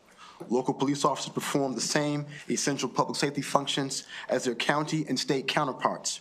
Providing access to LEOPS ensures that officers in Seat Pleasant are not disadvantaged in retirement security simply because of their municipal affiliation. Establishing consistency in pension participation across jurisdictions strengthens morale and reinforces the value Maryland places on all law enforcement professionals. Second, the bill enhances recruitment and retention of qualified officers. Municipal police departments across Maryland face increasing competition for experienced personnel. Access to a stable and predictable pension system such as LEOPS is a critical factor for officers considering long-term service. By enabling participation in the system and recognizing prior service credit, House Bill 872 will help the Seat Pleasant Police Department retain experienced officers, reducing turnover, and maintain continuity in community policing and public safety operations. Third, recognizing eligibility and credible service earned prior to participation reflects sound public policy and respect for service already rendered. Officers who have dedicated years of service to protecting residents should not lose recognition of that service due to administrative or structural changes in pension participation. House Bill 872 ensures that these officers receive appropriate credit, reinforcing Maryland's commitment to fairness and honoring public service. For these reasons, I respectfully urge a favorable report on House Bill 872. This legislation represents practical, fair, and forward-looking step that supports local law enforcement officers while strengthening public safety in our community and across Maryland. Thank you for your time and consideration. Well, good afternoon, Chair Barnes, Vice Chair Kaiser, and members of the committee. Pretty much most of my testimony pretty much mirrors exactly what Delegate Barnes has put out to you, but my name is Kelly Porter, and I'm the mayor of Seat Pleasant. I'm here today in strong support of House Bill 872 before the Maryland General Assembly. This legislation is straightforward, but incredibly important to our community. It would allow the Seat Pleasant Police Department to participate in law enforcement officers' pension plan system and ensure our officers receive credit for the service they have already earned prior to participation. At its core, this bill is about fairness. Our officers put their lives on the line every day to protect our residents. They serve with dedication, professionalism, and commitment. They should not be disadvantaged in retirement simply because this department was not previously enrolled in LEOPS. Recognizing their prior service respects the time, risk, and sacrifice they have already given to our city. This bill is also about recruitment, again, and retention. Small municipalities like Seat Pleasant must compete with larger jurisdictions across Maryland for qualified, experienced officers. Offering access to a stable statewide pension system strengthens our ability to attract and retain high-quality law enforcement professionals. Stability in our police department directly translates to safer neighborhoods and stronger relationships between officers and the community. From a governance perspective, participation in LEOPS provides structure, predictability, and long-term retirement security within established state systems. It allows our city to plan responsible, ensuring our officers receive equitable benefits comparable to our peers, or their peers, pardon me. House Bill 872 supports public safety, workforce stability, and fairness for those who serve. On behalf of the residents of the city of Sea Pleasant, I respectfully urge favorable report. I thank you for your time and for your consideration. Thank you to the chair, vice chair, and the distinguished members of this committee. My name is Demetrius Harris, and I have the distinct honor of serving as the chief of police here in the city of Sea Pleasant, a smart city of excellence. I will note that it is extremely important to me that we work hard to work on this bill for our police officers. In the gallery, you will see that we have invited our command staff and members of our police department who this bill is extremely important to, along with myself. Late last year, our city council actually passed a recruitment and retention policy for our police officers. What we know is that regionally, recruitment is down in many areas of multiple police departments, and our council took the first steps last year to make sure that this issue is addressed. We want to make sure that in a small municipality, our uniqueness is that our relationships with our residents, and we only can do that with longevity with our officers. So right now, we are averaging where our officers only stay about 2.5 years before they move on to larger agencies. Not only from a fiscal standpoint does this hurt our departments after spending so much money in academies, uniforms, and other things, and training, but we want to make sure that our officers stay connected to our community. Similar to me, I am not only born and raised in the 24th Legislative District, but now I have the opportunity to serve in the 24th, and I'm proud to do so. So I would strongly ask, and I ask for your support on this bill. Thank you. Thank you. Thanks for your service. Thank you. All right. Delegate Coley, any questions for Delegate Coley? Oh, my goodness. 1, 2, 3, 4, 5. Got about 12 questions, Delegate. You ready? I'm ready. All right, this is your first time here, so for the mayor and the chief, we're just messing with our good friend here. Should be a pretty simple bill. We got a LEOPS bill, no fiscal note. Any actual questions of Delegate Harrison? And I know Delegate Tolzer. So I actually do have a legitimate question. Are the other municipalities in Prince George's County or in the 24th District participating in LEOPS? If I may, yes. I can answer that. I do not know our neighbors, if any of them are participating in the program currently. Would it be fair and equitable for them to include those others in this? Have there been conversations?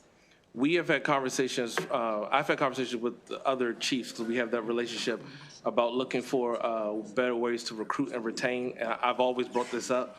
I've also encouraged them to work with their legislators on presenting something to move forward if the affordability is there for their municipality. So Delegate, we want to commend the mayor, because what they're doing is they're going to pay out of their own pocket to enter this. Other cities would have to decide that for themselves. It won't cost the state any money, but the city, many cities have decided not to because it's going to cost them money. That was for the record. Yes, got you. Yeah. Delegate Tolles, you got anything over there? To give an example of what we're doing, we are working collectively, okay, with the other municipalities, at least two. Fremont Heights and Capitol Heights. We've developed a coalition with those, so we are working towards things. But again, as was mentioned by the chair, putting money forward is the important thing.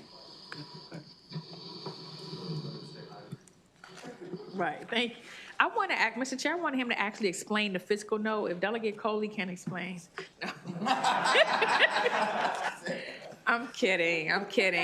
We're just happy to see our fellow Prince Georgian in here. I was going to say. Go ahead, Ivy, get on. Thank you. I will say, Mr. Chair, thank you, Mr. Chair, for the opportunity to say hello to my former constituents as a council member for District 7 in Prince George's. So thank you, Mr. Chair, for allowing me to say hello. Keep up the good work, you guys. Sorry I don't represent you, but you have wonderful representation. We'll get this bill moving as quick I as live we in the can. 25th, so thank you. 25th. There you go. Thank you. We'll get it going as quickly as we can, okay? All right. Thank you all. Thank you, Mr. Chair. And you're just here for questions? Just as always. Okay. All right, that concludes the bill hearing. Thank you all. Thank you. All right, we're going to move on to Delegate Healy. More Prince George's in the house.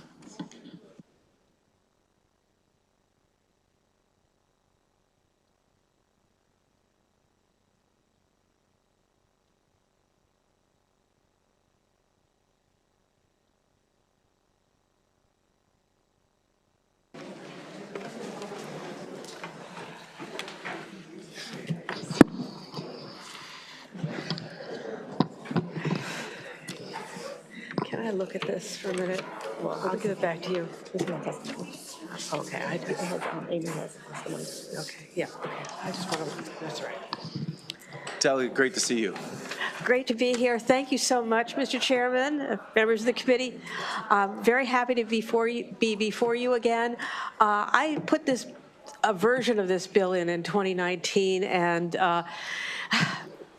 I feel I was very idealistic, and I really wanted to, long story short, this is my last session, and I wanted to not let the concept die before you, and I wanted to bring it up again and hope that we can find a way to do this. The context for that bill that I put in some years ago was that we had just finished coming out of the Justice Reinvestment Act.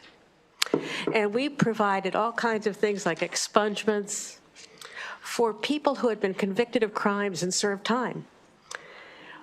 And I thought, well, it should be easier to help kids, young people who finished high school, started community college, and just walked away in frustration. They're young, immature.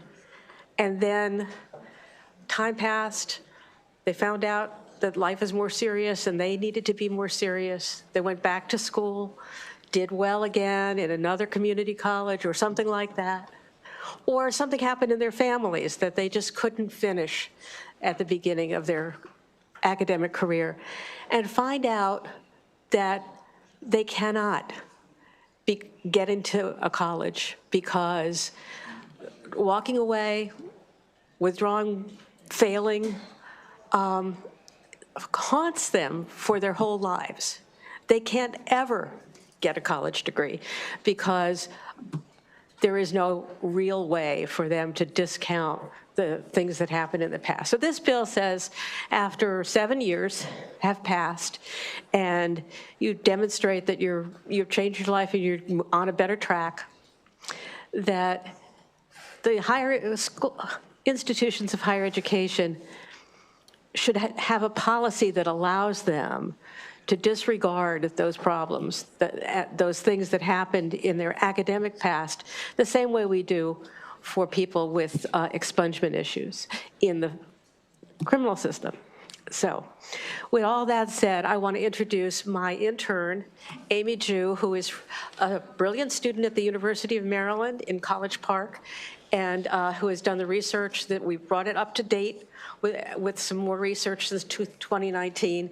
But I'm hoping that we can find a way to help students so that they don't have to change the whole path of their life because of something that happened when they were 18 or 19. Amy, go ahead. Okay. Thank you, Delegate Healy. Good afternoon, Chair, Vice Chair, and members of the committee. Again, my name is Amy Ju, and I'm honored to be an intern for Delegate Ann Healy, and thank you for the opportunity to present House Bill 214 on behalf of Delegate Healy. House Bill 214 establishes a structured academic forgiveness policy so that unsatisfactory or failing grades earned more than 7 years ago do not permanently prevent otherwise qualified Marylanders from re-entering higher education. This bill is about access, not erasure. A student's complete academic record remains intact. Institutions retain full transcripts for advising, placement, and prerequisite review. Degree requirements, academic standards, and graduation criteria remain unchanged. The bill simply ensures that an outdated academic record does not function as a permanent admissions barrier for a student who is now ready to succeed. Many students leave for reasons unrelated to ability, such as military service, family illness, financial hardship, or caregiving responsibilities. Years later, they return with maturity and stability. House Bill 214 recognizes that growth. Because this committee appropriately focuses on fiscal and compliance safeguards, I want to briefly explain how this intersects with federal financial aid. Most students rely on federal student aid authorized under Title IV of the Higher Education Act. To receive that aid, such as Pell Grants and federal student loans, institutions must enforce satisfactory academic progress. Federal law requires 3 measures. First, a minimum cumulative GPA. Second, completion of at least 67% of attempted credits. And lastly, a maximum timeframe limit of 150% of program length, meaning that a 120 credit degree cannot exceed 180 attempted credits for aid eligibility. Those standards are set in federal regulation and remain fully in effect regardless of this bill. Academic forgiveness under House Bill 214 affects admissions reviews and institutional academic standing. It does not erase attempted credits for federal purposes, and it does not override Title IV requirements. A student who receives academic forgiveness must still meet federal satisfactory academic progress standards to receive aid.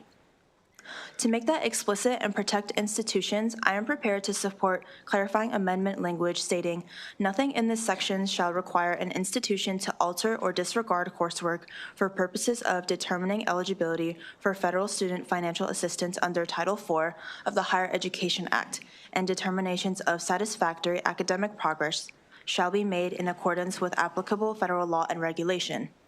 This ensures that federal compliance remains intact, institutions retain authority over satisfactory academic progress determinations, and there is no audit or repayment risk created by this policy. Students would also receive notice that academic forgiveness does not automatically restore federal financial aid eligibility, and that appeal rights under federal satisfactory academic progress rules remain available. Thank you. I think your 2 minutes is up, but that was tremendous testimony. Thank you so much. If I, my legislative chief of staff also has a personal story to tell That's to great. add to this, okay? Love it. Thank you. And excellent testimony, Amy. Thank you. Go ahead. Thank you, Delegate Healy. Good afternoon, Chair Barnes, Vice Chair Kaiser, and members of the committee. My name is Keisha Monroe, and I serve as Delegate Healy's Chief of Staff. And thank you for the opportunity to share my story in support of House Bill 214 as an individual and not as a member of her staff, but thank you. As a child, I tested at a 12th grade level, starting in the 5th grade. I began taking community college courses at 15 and 16 and entered an out-of-state HBCU as a freshman with 19 credits already completed. My academic path, however, was not linear. Although I demonstrated early intellectual ability, I struggled at times in high school. So looking back, I likely had some form of neurodivergence that was never identified or supported. I was capable, but inconsistent. As a second semester freshman and pre-med student, I was advised to take 17 credits, including a 5-credit 8 a.m. pre-calculus course. Not a great bit of advice I got there. I performed poorly. I had the ability, but not yet the maturity, structure, or support to manage that load successfully. During my sophomore year, my father died, and my mother was injured in an accident where she lost vision in one of her eyes. I returned home to an environment that was not conducive to study. My brother was struggling with schizophrenia, so I moved out on my own into the University of Maryland College Park housing, determined to continue my education after living with another family member where I felt marginalized. Because of my early academic record, at 19, I enrolled at the university's University College program while working at the Maryland General Assembly to support myself. Balancing work and coursework required trade-offs. I later married, moved out of state, had kids, but education became harder to prioritize. And withdrawals after deadlines created financial barriers that compounded over time. Nevertheless, I continued pursuing education wherever I could, real estate school, paralegal school, and so forth. Years later, I was in a car accident that resulted in cognitive challenges, but I returned to school and earned a Master of Divinity from one of the oldest theological seminaries in the country.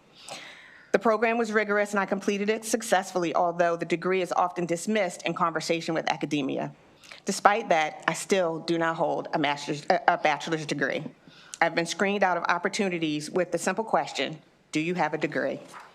My undergraduate transcript reflects instability, grief, hardship, and misunderstood neurodivergence. It does not reflect my ability, resilience, or professional experience. House Bill 214 recognizes that academic records capture moments in time. They do not always capture growth. Thank you. Thank you. Thank you for sharing your personal story. Sure. It really means a lot. Thank you. Are there questions for Delegate Healy or her panel? Delegate Ruff, talk them into it. Thank you, Mr. Chair. Isn't it so that you are an overcomer, Ms. Monroe? I do see myself that way. I have overcome quite a bit. That was your opportunity to finish your testimony, but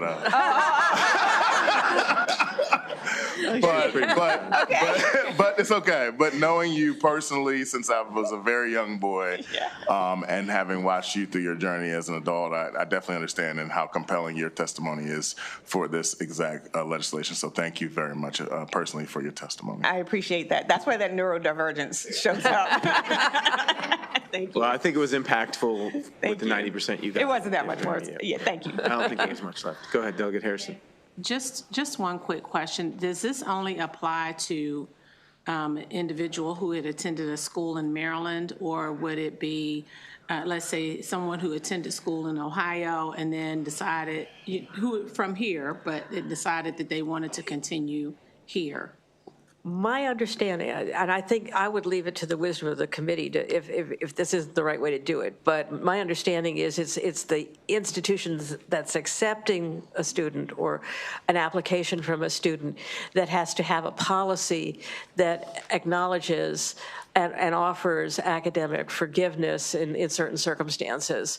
So it would be the institutions, public and private, if the private institutions receive money from the Selinger program, since state money is going into it, they would comply with the state policy. And the policy is not one size fits all. Each institution would have to develop its own within the parameters and allow people the opportunities.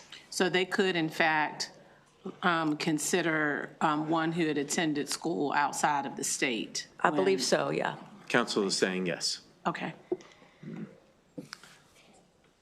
Delegate Healy, I don't see any other questions. I think we looked at your bills. I think this is your last time given your retirement in front of Appropriations. It is. And we just I hope that means that you'll pass my bill. It's definitely going to get you extra consideration, we'll say that. I do want to say thank you for your years of service. Obviously, I mean, you are the experts in higher ed, and I know that the institutions hate it because they killed it twice. So I do hope that you'll find a way to amend it and massage it so that the policy actually gets into effect. Thank you so much. Good. Thanks for being with us, and thanks for all your service. Thank you. We'll see you on the floor. See you on the Thanks to floor. your staff for being here. That concludes the bill hearing. I'm going to move over to Delegate Rosenberg. House Bill 809. It's nice that you repeated your thank you, because she didn't.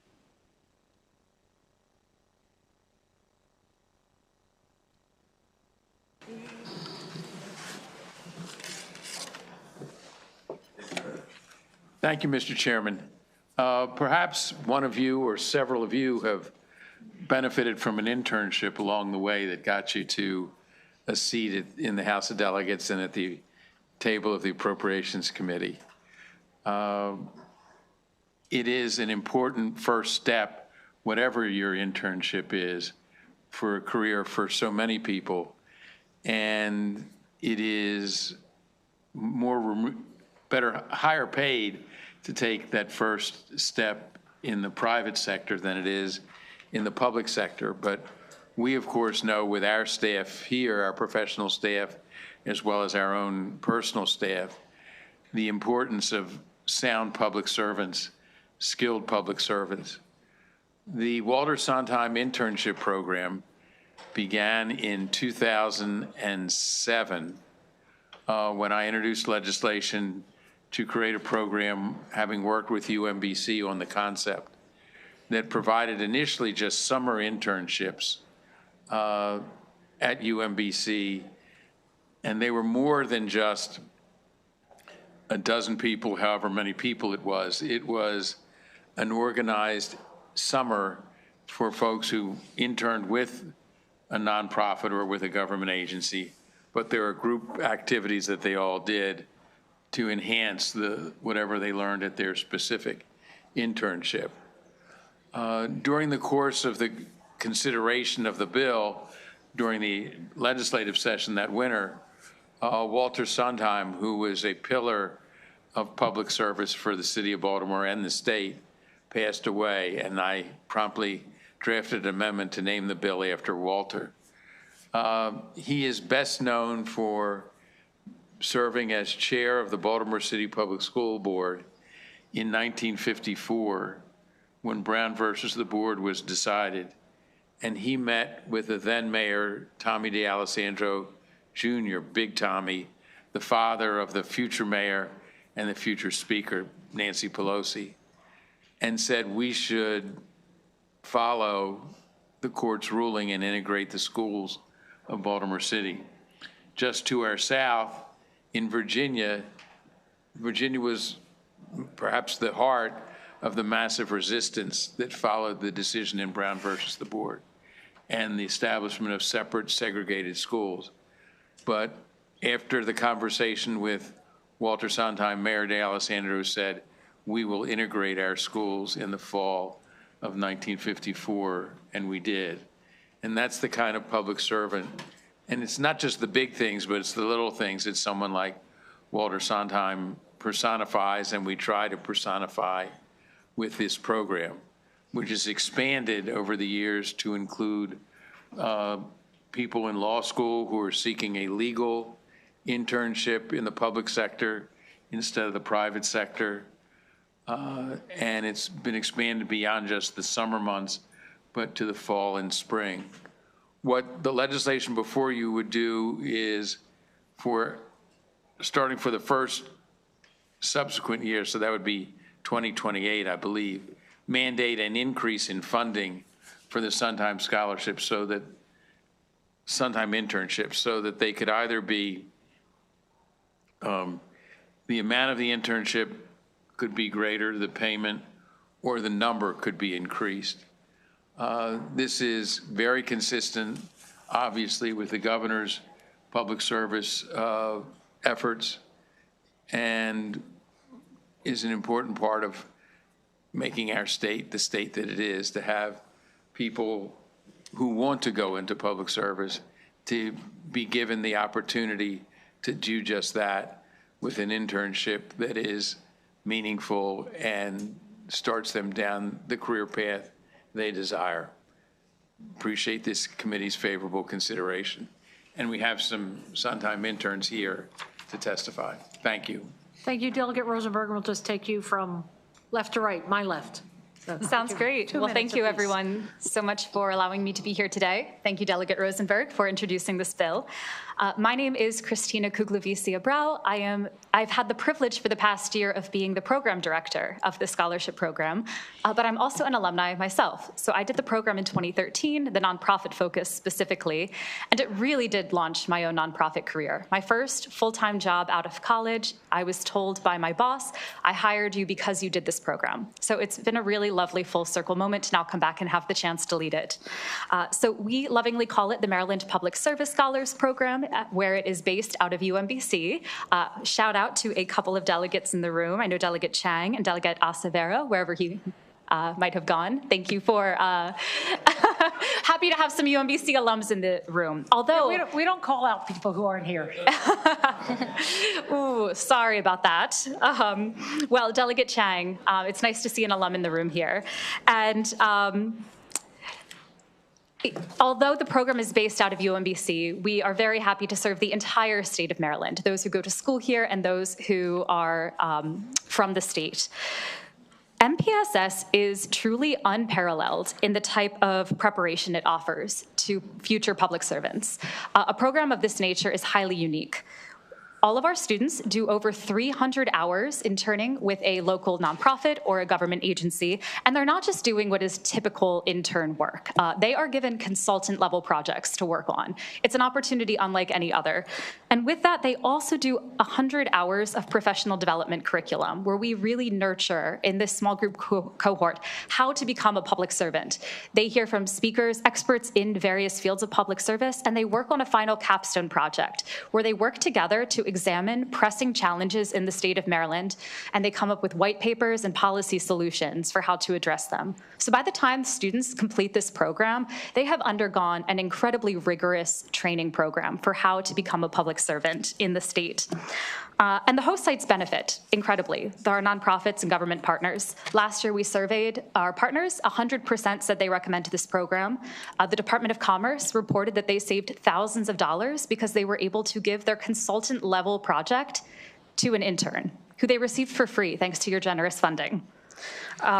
So in addition to saving thousands, the students of Maryland have contributed over $15.9 million over the course of this time.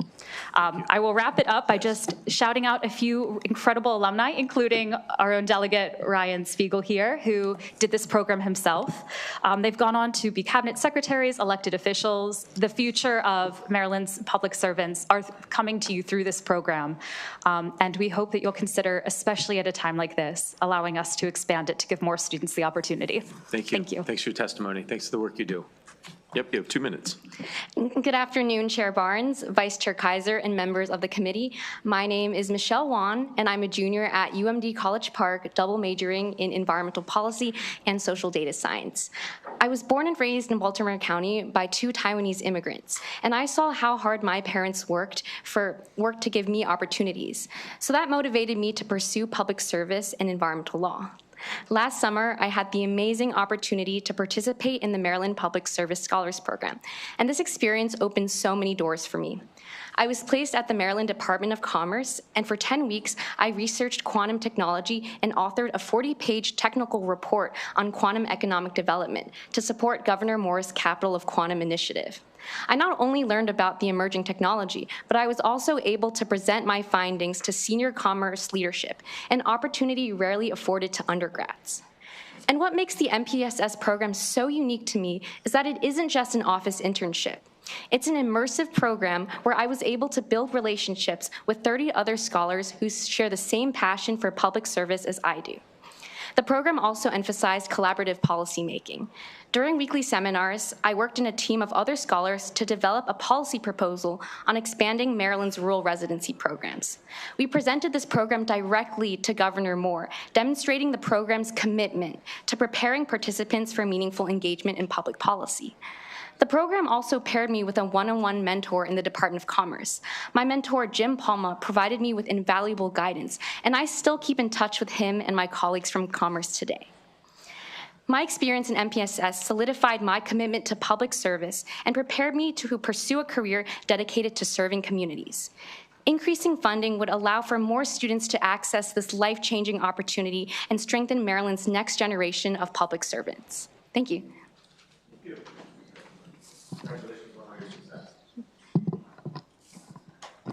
Good afternoon, Chairman Barnes, Vice Chair Kaiser, and members of the committee. Thank you for the opportunity today. When I moved to Maryland to continue my education in 2009, I was fortunate to work as a student worker in the Career Center at Towson University. That's where I first saw how powerful applied learning can be and set out to find those experiences quickly. In 2009-2010, during a difficult economy, those opportunities were hard to find, especially paid opportunities in the public and nonprofit sectors. I took on 2 nonprofit internships at once, working nearly 30 hours a week unpaid. I love the work, but the reality was and still is that unpaid internships aren't sustainable when you're trying to pay bills and finish school. Unpaid internships create an equity gap because for many, financial reality, not passion or potential, determines whether they can participate. As I headed into the summer of 2010, I found the Walter Sondheim Nonprofit Leadership Program, one of the 4 initiatives under MPSS today, and it truly changed the course of my life. For the first time, I was able to gain meaningful hands-on experience while also being paid for my work. I worked full-time at Chase Brexton Health Services, owned real projects with mission impact, and began to see myself not as a student, but as a future leader in public service. When I graduated, that experience made me competitive in a very tough job market. And I'm proud to say that today, because of SNLP, I have spent more than 15 years serving and leading in Maryland's nonprofit and public service sectors across higher education, municipal government, and nonprofits, which now serving as the managing director for Blessings in a Backpack in Frederick County. I'm living proof that when we invest in applied paid learning, we build long-term public servants, and right now that matters more than ever. Unfortunately, government is not always viewed as a viable or attractive career option by young professionals. Nonprofits are increasingly stretched thin as they often serve as a safety net for our communities. If we want strong public institutions and a resilient nonprofit sector in the future, we must continue to invest in the public service talent pipeline today. Programs like MPSS remove financial barriers, expand opportunity, and allow students to fall in love with service. I respectfully ask for your support of this House bill so that more Maryland students can access the same life-changing opportunity that shaped my career and deepened my commitment to serving this state. Thank you. Thank you. Thanks for your story. Any questions for bill sponsor Delegate Spiegel? Thank you, Mr. Chair. Thank you, Delegate Rosenberg, for bringing this bill. Thank you to the panel for your excellent testimony. As you mentioned, I was a participant in the Governor's Summer Internship Program way back in 1999 under Governor Glendening, and I just kind of wanted to highlight that from my experience, and I will ask you about this as well, it wasn't really just sort of the type of internship where you do one thing or you do another thing. Some of you mentioned developing a white paper, working on a deep research project that you then actually present directly to the governor. For anybody who's interested, my project, I think back in 1999, was on affordable housing. Maybe we ought to dust that one off. But in addition to that, I was also embedded in the Maryland Department of Planning, where I got to work pretty much nearly full-time along with the other employees of the Department of Planning, really getting to know the sort of ins and outs of a state agency. Can you clarify whether that's still the case today in the program, that folks are doing both of those things? I know you mentioned the research project for the governor, but talk a little bit more about the embedding of interns in state agencies. Yeah, I can take that one. Absolutely, that's still the case. We ask that students get an individual project that they can really own, like the paper that Michelle got to work on quantum. And then we have them own a second project with a group that can be on any other topic.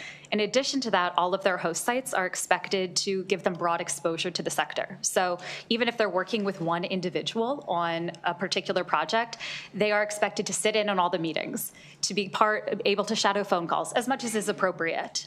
So whether it's the nonprofit sector or a government agency, they are getting full exposure to as much as is possible to see what goes into working in the field. And in turn, the agency, or I guess also the nonprofit, although I worked in the portion of the internship program that focused on state government, the agency is in turn getting deeply discounted, almost free work from the interns that the agency also is benefiting from. Correct.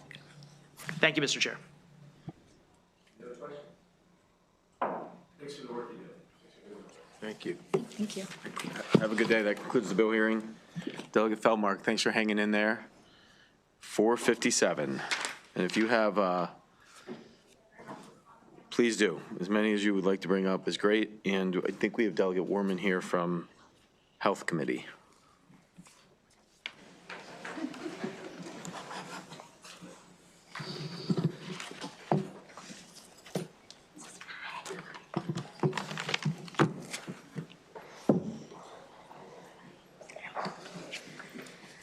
Good afternoon, Chair Barnes, Vice Chair Kaiser, committee members. For the record, I'm Delegate Jessica Feldmark, and it is my pleasure to be here to present House Bill 457, Institutions of Higher Education, Provision of Menstrual Hygiene Products Requirements. Nearly 1 in 5 menstruating college students struggles to afford menstrual products in the United States. Frequently, college students are unable to afford menstrual products due to their already high costs of tuition and living expenses. College students benefit from attainable menstrual products as they may otherwise lack access.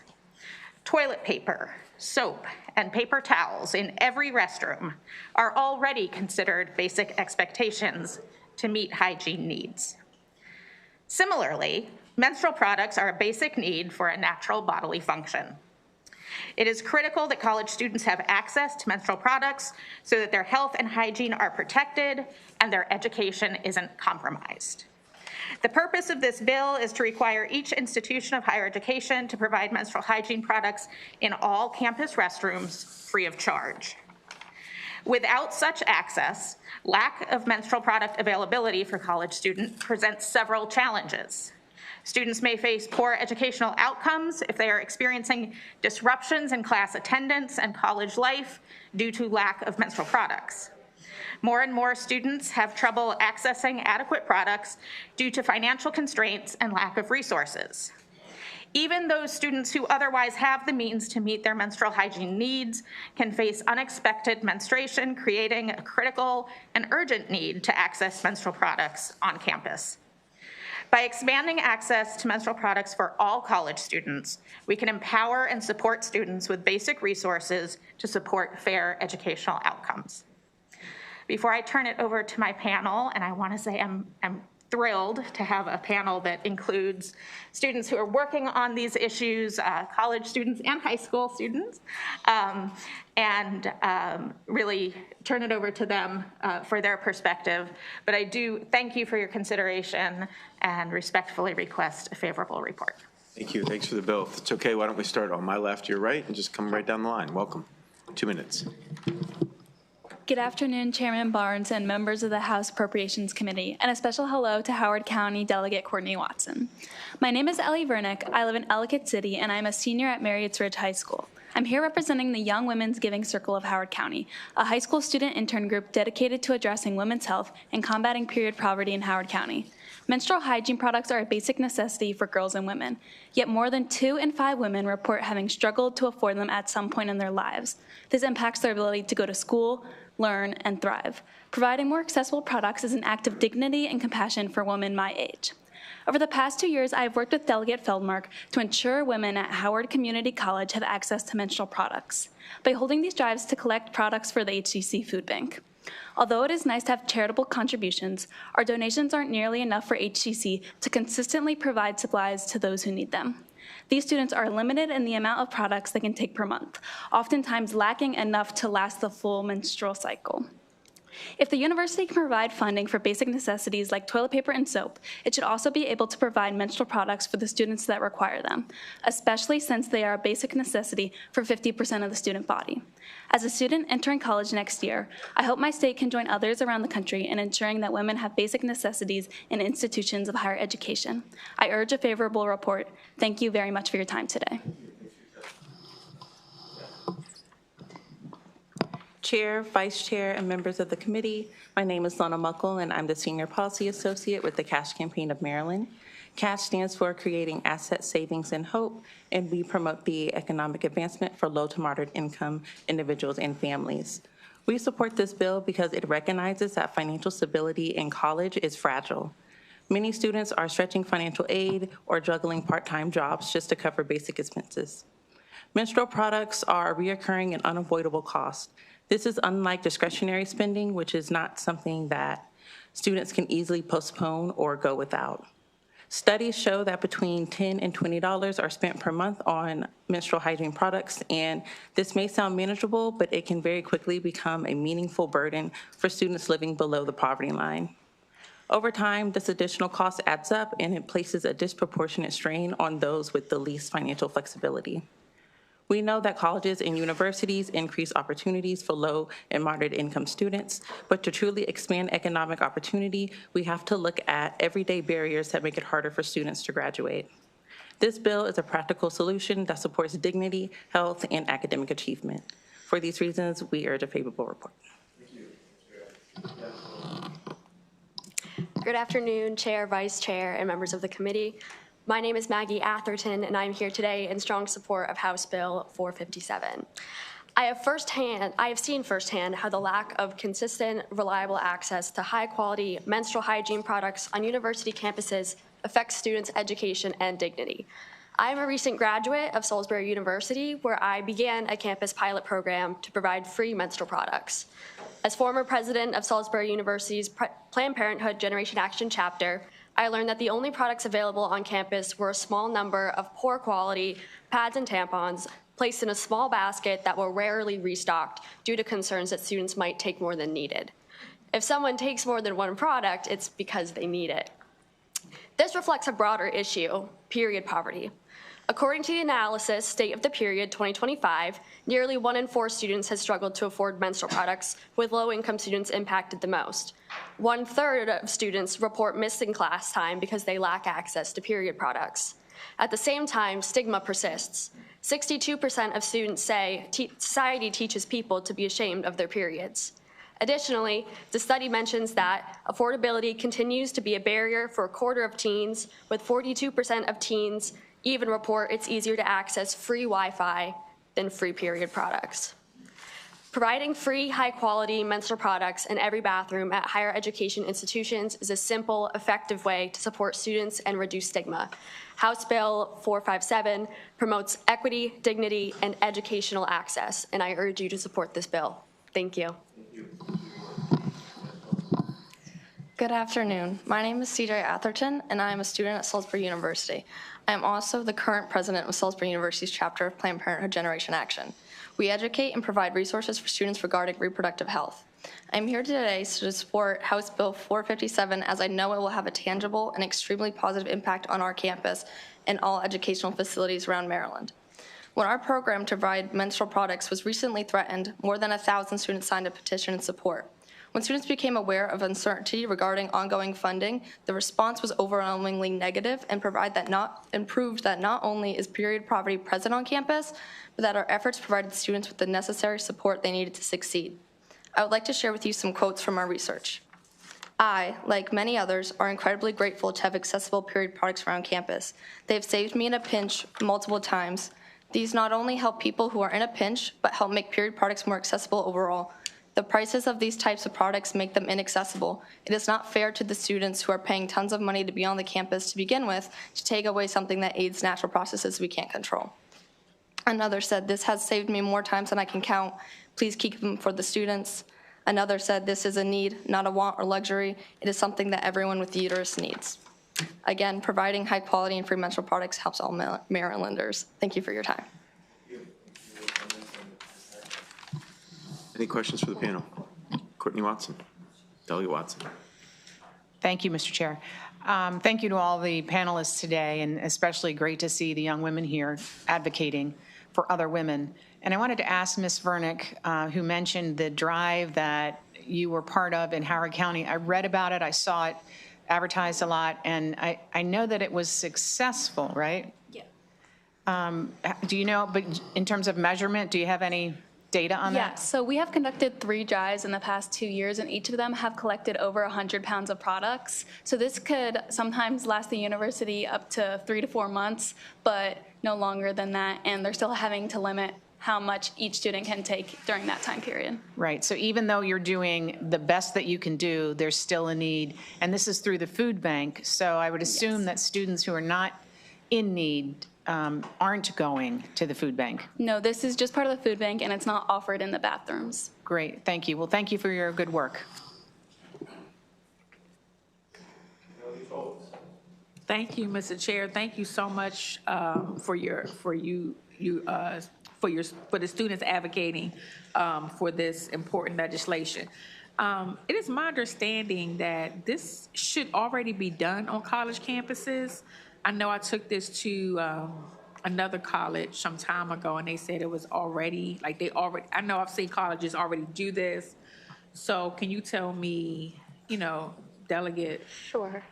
If that's the case? So several campuses already provide this voluntarily, but I think it's inconsistent. And I guess, we can certainly hear more about the experience at Salisbury. So I do think a number of colleges, and really in the conversations I've had with colleges and universities about this legislation, I think there's a general agreement with the intent of the legislation and recognition of a need, but in terms of how completely that need is being addressed, that remains inconsistent and incomplete.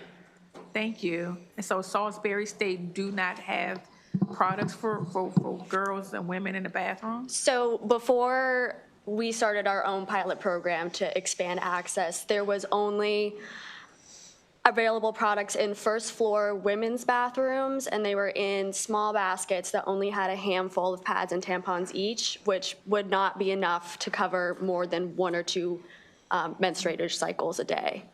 And they weren't being restocked. I was going to ask, they don't restock at like regularly, whoever checks to clean the bathroom? They would probably only restock at the beginning of every day. They wouldn't restock during the day. So as products are being used, they're not being replaced.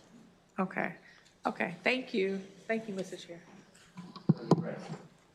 Mr. Chairman, I have a question and possibly a couple follow-up questions. I was wondering if you could give me some leeway here. And I think the reason why I say that is I want to sort of flush out what I think is the real reason why this bill is probably is here.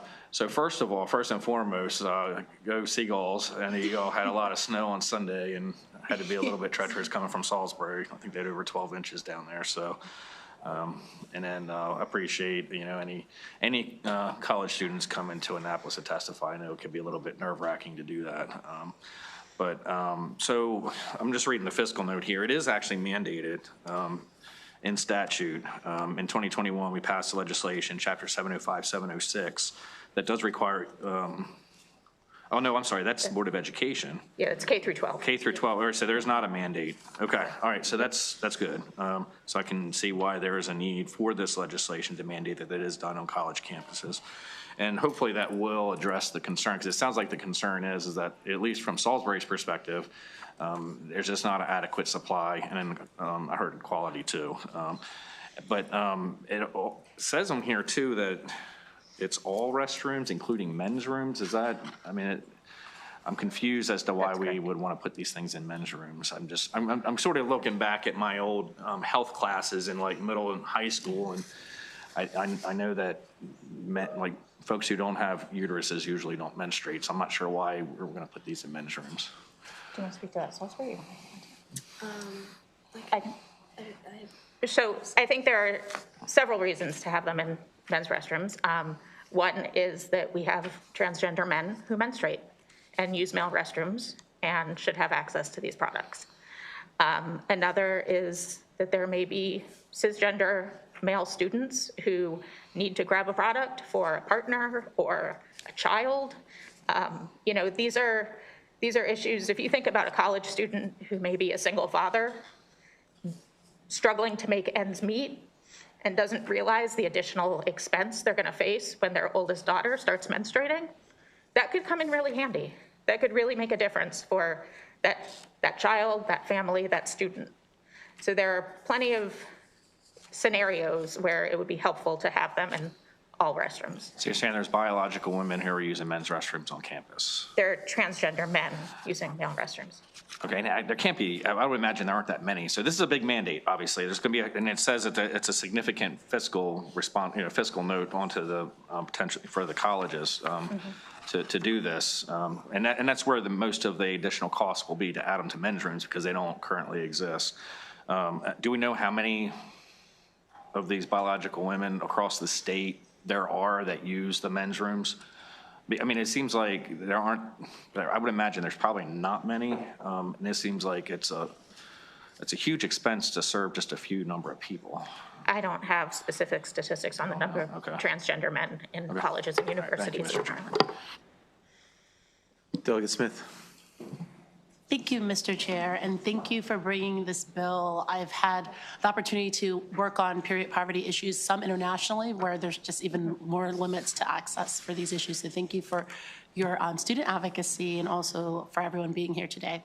I wanted to know, just for clarity, and I think my colleague asked a bit about how it worked at Salisbury. I know that there's been a considerable amount of work around food pantries, not just for students, but also for staff at universities across the country, quite frankly, as well as Maryland. And I wanted to know what you thought about kind of, you know, kind of not just individual, but kind of bulk itemization of some of these products, be it at a food pantry or at a student health center. And I just want to know if you could discuss that, because I understand the bathroom issue, there's a lot of bathrooms at a college compared to a K through 12 school, just being candid. There's just far more bathrooms. And so from a cost perspective, I was wondering what you thought about maybe having more bulk access in those types of places versus in every bathroom. I'm just curious.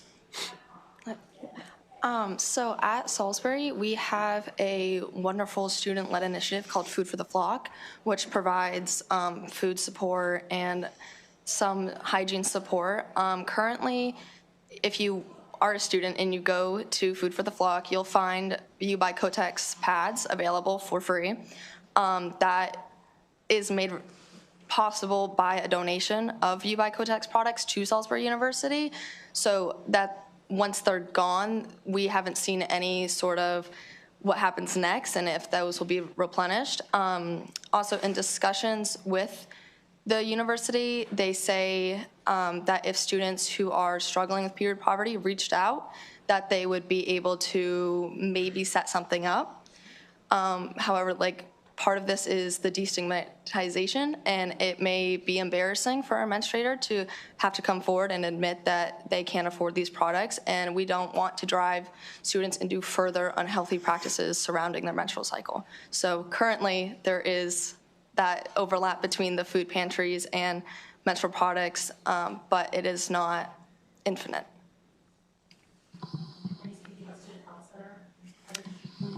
I believe the Student Health Center is also operating on the You Buy Kotex.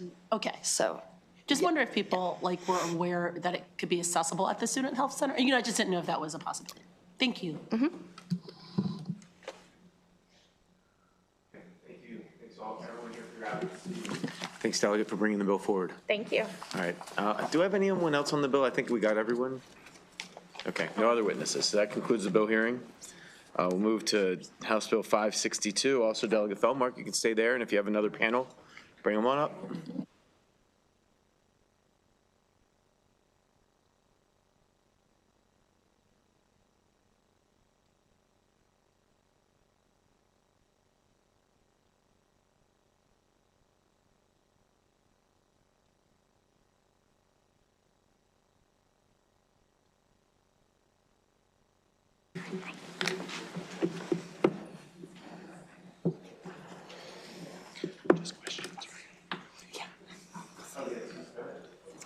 Good afternoon, Chair Barnes, Vice Chair Kaiser, committee members. For the record, I'm Delegate Jessica Feldmark, pleased to be here to present House Bill 562, the Maintenance of Effort Modernization Act. For decades now, maintenance of effort has been a fundamental component of funding Maryland's public schools. Overall, it has been successful in achieving its goal of promoting greater stability and predictability in local funding for public education. Over time, however, it has become increasingly clear that maintenance of effort is a bit of a misnomer. MOE sets a minimum funding requirement to ensure consistent per-pupil funding. But the reality is that flat per-pupil funding does not represent a true maintenance of effort in the context of increasing costs. House Bill 562 seeks to address this by adjusting the maintenance of effort calculation to account for inflation. The fiscal note for this bill, which became available at the end of the day yesterday, flagged a potential unintended consequence for how this inflation adjustment could impact the calculation of the educational effort adjustment, ultimately decreasing state aid in some cases. Now, I want to be abundantly clear that it is not the intent of this bill, nor of any of us sitting before you today, to decrease state aid to any jurisdiction. As a panel, we are collectively changing our position to favorable with amendment, and we'll be working together on an amendment to refine this proposed legislation to avoid that potential impact. Thank you, Mr. Chair, for taking the time to speak with me earlier today and for your willingness to consider a forthcoming amendment so we can ensure appropriate safeguards against any such unintended consequence. In the interest of the committee's time, we'll limit our panel testimony there, but we are happy to answer any questions you may have at this point and look forward to working together to solve this and to achieve the true intent here, which is to increase the local support. We have no doubt about your intent. You've been a champion for public education, so we appreciate you bringing the bill and all that you've done over the years. Why don't we start on the left with Pazam and Mary Pat, go ahead. Nothing? Would you- Go ahead.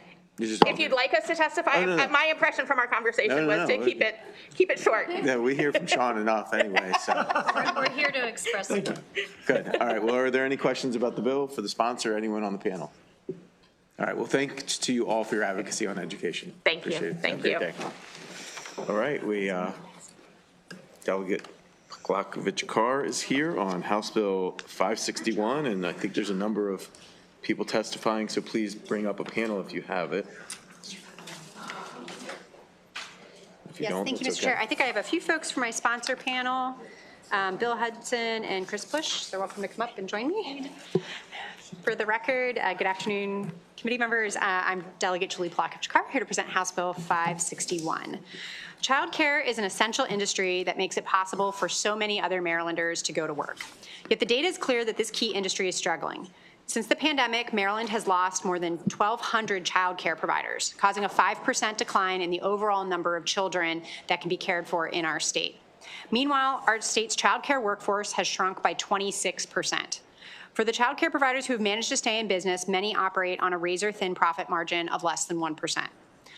For more than 20 years, the Maryland Child Care Credential Program has effectively recognized and rewarded individual child care providers who go above and beyond state licensing requirements. The program's monetary bonuses and reimbursements for training expenses helps to retain our early education workforce and enhances the quality of care and education for our youngest learners. 10,000 child care providers participated in the program in fiscal year 2024. Unfortunately, funding for the program lapsed in fiscal year 2025, but thanks to the work of this committee, it was restored for FY 2026. But it took 7 months of the current fiscal year to get the program back up and running. During this time, no child care providers were able to renew their credentialing or receive reimbursements for training. Even more troubling, the program is not included in the governor's budget request for FY 2027. You will hear from other witnesses today about how important and effective this program is and how disruptive the pause was. We're just hoping to prevent future disruptions, and we appreciate anything the committee can do in the current budget and beyond. Thank you. Great. Good afternoon, Chair, Vice Chair, and members of the esteemed Appropriations Committee. I'm Chris Bush, Executive Director of the Maryland State Child Care Association, representing over 5,500 in the early care and education workforce and co-chair of the Office of Child Care Advisory Council. Thank you for the opportunity to testify in support of House Bill 561, which extends foundational funding for the Maryland Child Care Credential Program, as this important workforce program is in statute but without funding in the future. The Maryland Child Care Credential Program is a proven workforce support for early care and education. It was used by, as you heard, about 10,000 professionals in Maryland, and the program recognizes providers who go above and beyond the licensing requirements, rewarding professional growth and quality benchmarks. Without sustained funding, we risk sending the message that professional development doesn't matter. Compensation becomes uncertain, and participation in quality initiative declines. This leads to stagnation and quality improvement. This program is not just about quality, it's about supporting small businesses. Most child care programs, as you heard, operate on less than 1% profit margins. Staffing is their biggest cost, and tuition is almost entirely parent-funded. Child care costs exceed about $20,000 per year in Maryland, while the average child care worker earns less than $27,000 annually. The credential program helps these small businesses attract and retain qualified staff, reward professional growth, and stabilize their workforce. Without it, turnover increases and sustainability weakens. There's also an equity and economic imperative. The child care workforce is primarily diverse women of color. Child care is the workforce behind the workforce, enabling parents to participate in Maryland's economy. Failing to invest in this workforce is both an economic risk and an equity failure. Suspending credentialing funding erodes trust and weakens the system, and Maryland has worked hard to build. I urge you to support 561. Investing in credentialing program is investing in quality, workforce stability, small business sustainability, and economic growth. Thank you for your consideration. Good afternoon, Chair, Vice Chair. My name is Bill Hudson, Executive Director for the Family Child Care Alliance of Maryland and the co-founder and director of the Aspire Pre-K program. You have my written testimony, so I'm going to make this short and hit a couple of highlights. I do want to echo some of the points that my colleagues here made. That first I wanted to say that because we work with family child care providers in Maryland, in 2020 we started the Aspire Pre-K program, and since that time we have grown the number of family child care providers in Maryland by a factor of 100. There were none in 2020, and now we have about 97% of the entire population in the Aspire Pre-K program. What they told me when the credentialing program went away is it made a difference in their world. As the delegate pointed out, and as my colleague Chris pointed out, these individuals work with very thin profit margins. So even though these awards are small, $2,000 at most, it makes a huge difference into whether or not these individuals continue their professional development. We know from a fact that a number of them did not go to professional conferences. They did not take additional professional development. So while this may seem a small amount of money, it is a huge impact on family child care providers, in particular in Maryland. It's not just an issue of continuing education and professional development, it's also a way to reward retention, as the research shows that these types of awards can affect retention. And we know that, as has been pointed out, we're losing child care seats in Maryland, and that number actually does not really highlight the fact that we're hemorrhaging capacity in family child care programs. In some counties, it's double digits in just the last 5 years, not counting COVID. So we strongly support House Bill, was it 561? Thank you, and urge a favorable report. Thank you. Okay, any questions, Delegate McCaskill? Thank you all for being here. I am a previous recipient and participant of both the credentialing program and of Aspire. And it is, to me, a shame on us that we have not continuously supported such a program, because it does concentrate on the professional development of our providers. I'm curious of two things. I noticed that there's a $4 million annual, and then in 2028, there's a 5.6. Is that $4 million based on what we have in the past, what it has cost the program to run sufficiently? And then for the 5.6, is that based upon the expectation for more providers or to increase the bonus? Thank you for those questions. So the bill just specifies that we maintain at the fiscal year 2024 level. So I think that $5.7 million starting in 2028 fiscal note reflects what the program cost in 2024. So that actually does not build in any growth. Perfect, perfect. Just curious, because I would like to personally see the program expand.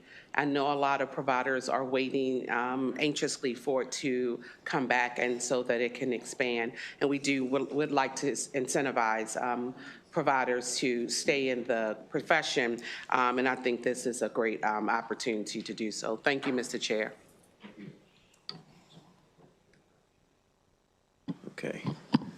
Any other questions for the panel? Yes, sir, Delegate Grice.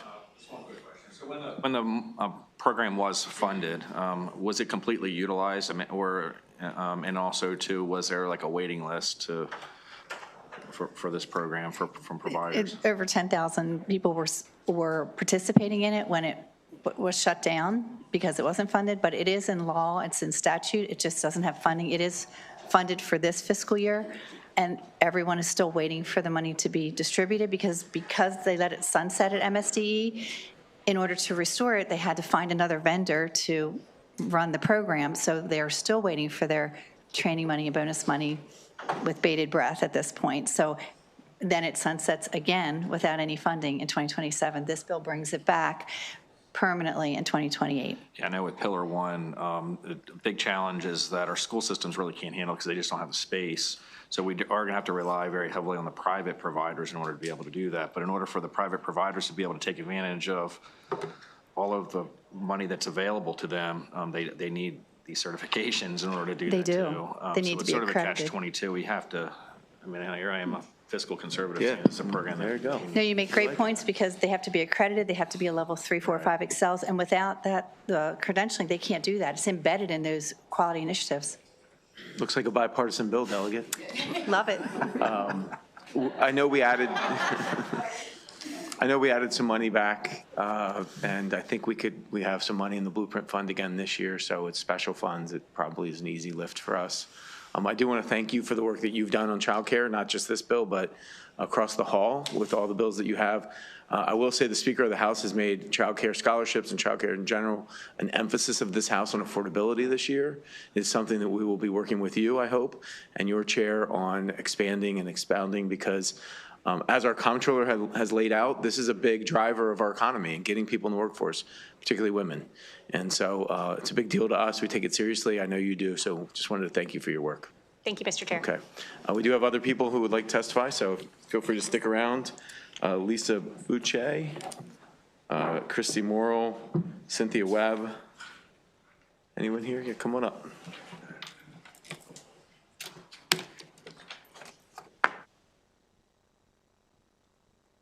Good afternoon, Mr. Chair, Vice Chair, members of the committee. My name is Dr. Lisa Buche. My company currently operates 2 early care and education programs in Anne Arundel County, serving over 100 children with 25 staff members, and we've provided public pre-K for 8 of the past 10 years. The Child Care Credential Program matters to us because it's a vital element of child care program quality and the initiatives that were implemented to support improved child outcomes. That's really ultimately what this program is about, improved child outcomes. Without this program, there are no incentives to exceed minimum licensing standards, and participation in professional learning declines. When teachers and caregivers do not advance their skills and knowledge, their ability to provide the highest quality of care for children also declines. I've personally experienced the effects of losing this program. Since the credential program was paused in 2024, there has been a decrease in professional development in my programs. My staff is less interested in advancing their skills and knowledge and are engaging in fewer professional development hours. For example, with the credential program in place, many of my staff participated in 24 hours of PD, but now they only take the minimum 12 hours required for child care licensing. That's a big difference. Staff say that they relied upon the financial bonuses they received for advancing their knowledge and skills, and they're angry that this small win in a very challenging and underappreciated profession has been taken away from them. They feel demoralized and say no one cares about us. Child care programs cannot pick up the tab for the training bonuses, as most operate on very slim margins, as we heard earlier. The bonuses that staff members received from the credential program simply disappeared in 2024 and have not been replaced thus far. Child care program stability depends upon attracting and retaining qualified staff, and the credential program is an important piece of our ability to reward staff members for their commitment to professional growth. Suspending or destabilizing funding undermines child care quality at a time when children and families need robust early childhood education that supports positive outcomes. I respectfully request a favorable report from the committee. Thank you. Chair, Vice Chair, and members of what is surely the best committee, with all the support that you have said for childcare. My name is Christy Morrill, and I'm the Executive Director of Critchlow Atkins Children's Centers, a nonprofit childcare provider serving Talbot County for more than 55 years. That's over 13,000 children and 4 generations of families. We have 5 sites, serve 350 children, and have over 60 staff members. I'm here today in strong support of House Bill 561, the Maryland Child Care Credential Program, and hope that you consider restoring the funding for this upcoming year. This credentialing program makes the required professional development financially possible. Without it, the cost shifts to teachers and child care programs that are already operating on very thin margins, putting workforce retention and program quality at risk. The last time the credentialing program was unfunded, Critchlow covered $10,000 in necessary training costs. This was not discretionary spending. Continuing education is mandated to maintain MSDE accreditation and our Maryland Excels Level 5 rating, which is the state's highest quality designation for child care providers, and we're very proud of that. Additionally, this program provides teacher bonuses that are extremely beneficial for early childhood educators who earn modest wages despite the critical work they do. When educators have access to meaningful professional development, they return to their classrooms energized with exciting ideas, stronger skills, and renewed commitment. That energy translates directly into stronger programs and children who are better prepared to learn. If our collective goal is for children to enter kindergarten ready to succeed, we must invest in the educators who build that foundation. Maryland invests in public school teachers, and rightly so. Early childhood educators are the building blocks for that success. Credentialing support ensures quality, readiness, and opportunity long before a child walks into a kindergarten classroom.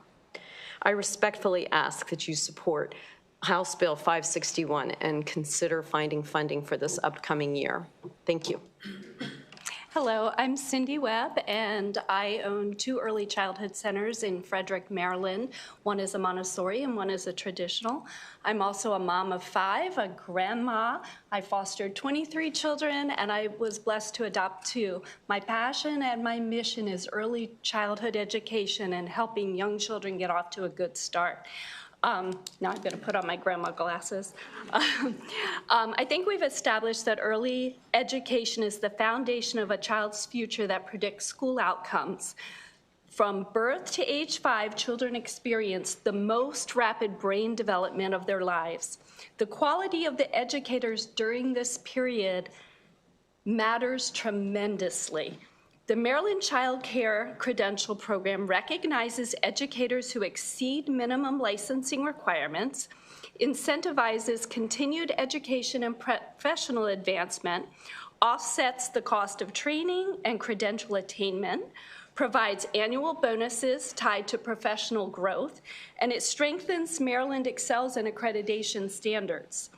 The credential program helps recruit qualified educators, retain experienced staff, reduce costly turnover, provide meaningful career pathways for our teachers, and it recognizes early childhood professionals who pursue excellence and higher quality. Extending funding for the credentialing is the right choice for our children, our teachers, and our community. I ask your support for this bill. Thank you. Us and your testimony. Any questions? Panel? Okay. Thank you all. Thanks for taking time out of your day. We have 3 virtual witnesses, if we can pull them up. Whoever's here. Here. Great. Go ahead and pull them up. Ruby Daniels, Carrie UC, and Tiffany Jones. And I see Tiffany, you're here, so 2 minutes, you're on, and your mute is on. Thank you so much for allowing me to share. My name is Tiffany Jones. I'm a family child care educator and the president of the Family Child Care Association of Montgomery County. The credential program is essential for educators. Every day, family child care educators across Maryland open their homes and their hearts to young children.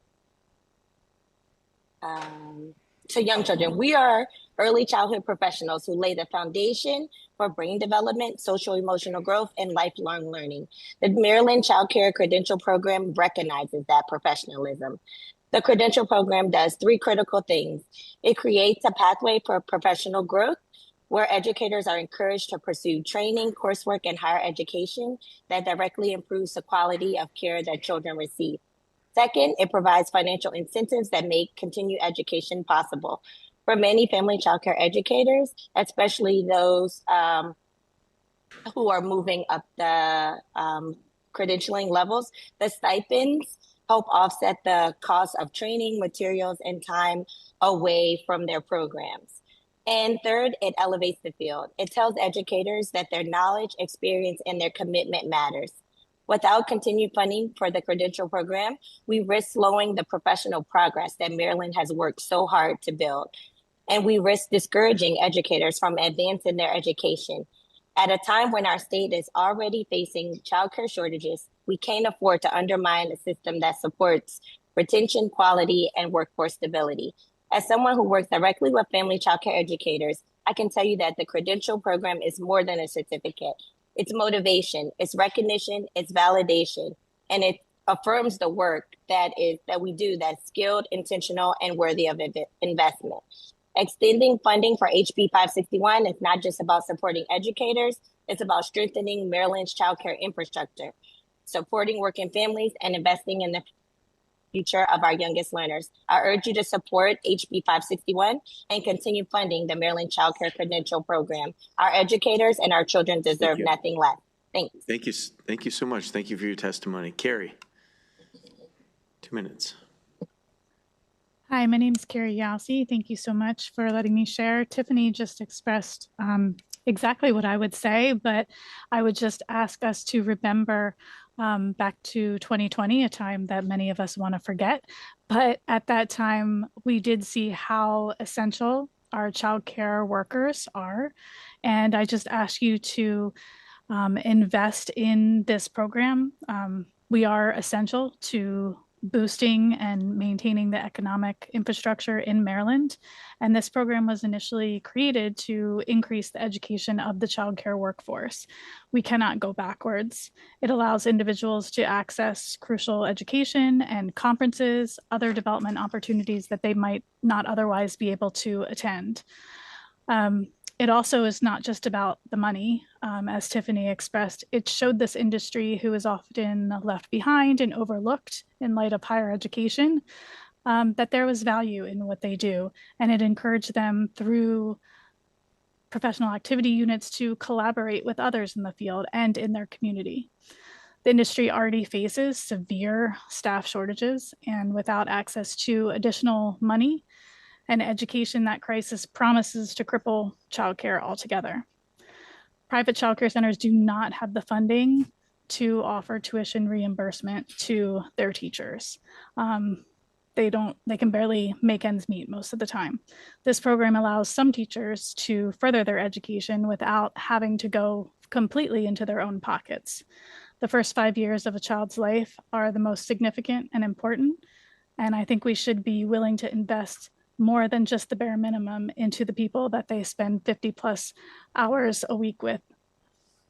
So that is why I encourage you to invest in House Bill 561 to continue promoting and bring back the Maryland Child Care Credential Program. Thank you. All right, Ruby, welcome. Hi, good afternoon, Chair and members of the committee. My name is Luke Daniels. I'm a family child care provider in Howard, and I'm also president of the Maryland State Family Child Care Association, representing nearly 4,000 family child care providers in Maryland. I am here in strong support of House Bill 561. The Maryland Child Care Credential Program is one of the most important supports for providers like me. As family child care educators, we operate small businesses, often with very tight budget. The training vouchers, achievement bonuses, and the reimbursement from this program made it possible for us to continue our education and improve our programs.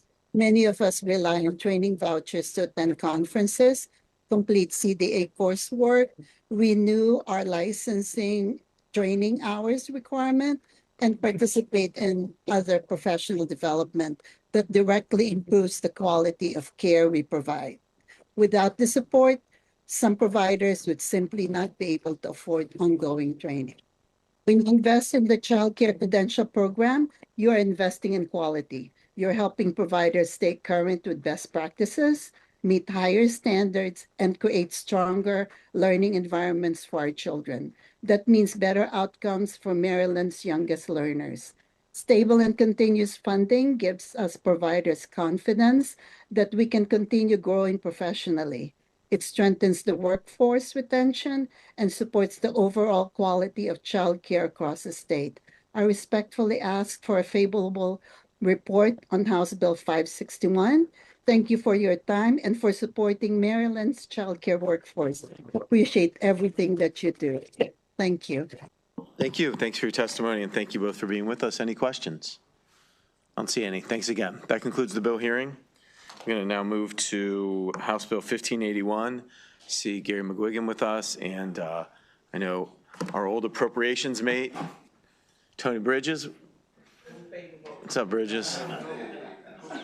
And then I think we have some other folks testifying. Why don't we start with you two, and then we'll bring up the other folks. Welcome. Sure. Thank you, Mr. Chair. Members of this committee, you all make me nervous to be in front of you. For the record, Tony Bridges, Deputy Legislative Officer under Governor Wes Moore, here in support of House Bill 1581, which is the departmental bill for the Maryland Stadium Authority. This bill makes a number of technical important changes to continue to implement the Pimlico Plus plan.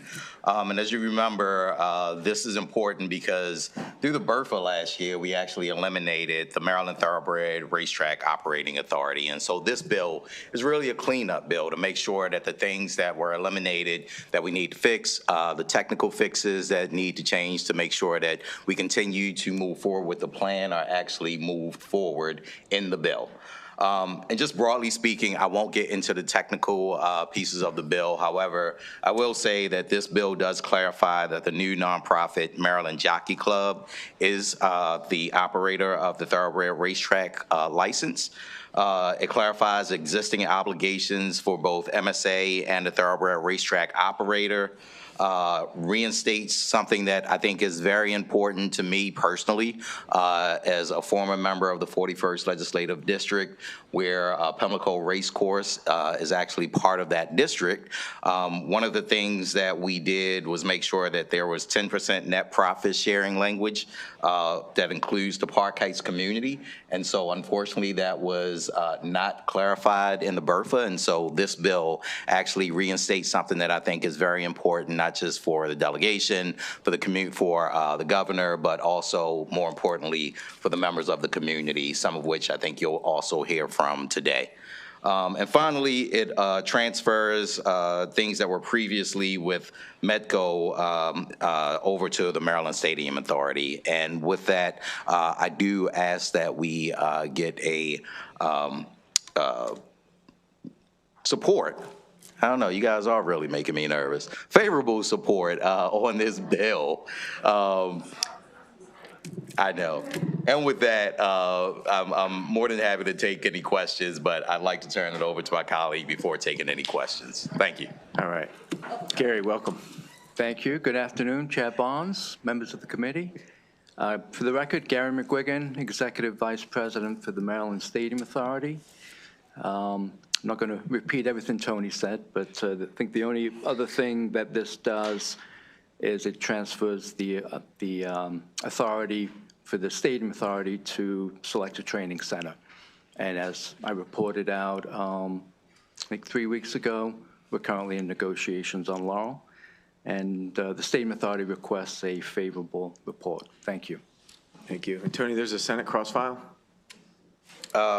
We did submit it. There isn't a Senate cross-file right now. I think it has to go to rules first, since we were a little bit late in getting this over. And so we asked your support. Yes. Let's get that so Senate bill going too. Let's know if we can help. All right. Any questions? Delia Ruff. Thank you, Mr. Chair. I was trying to get my thoughts together.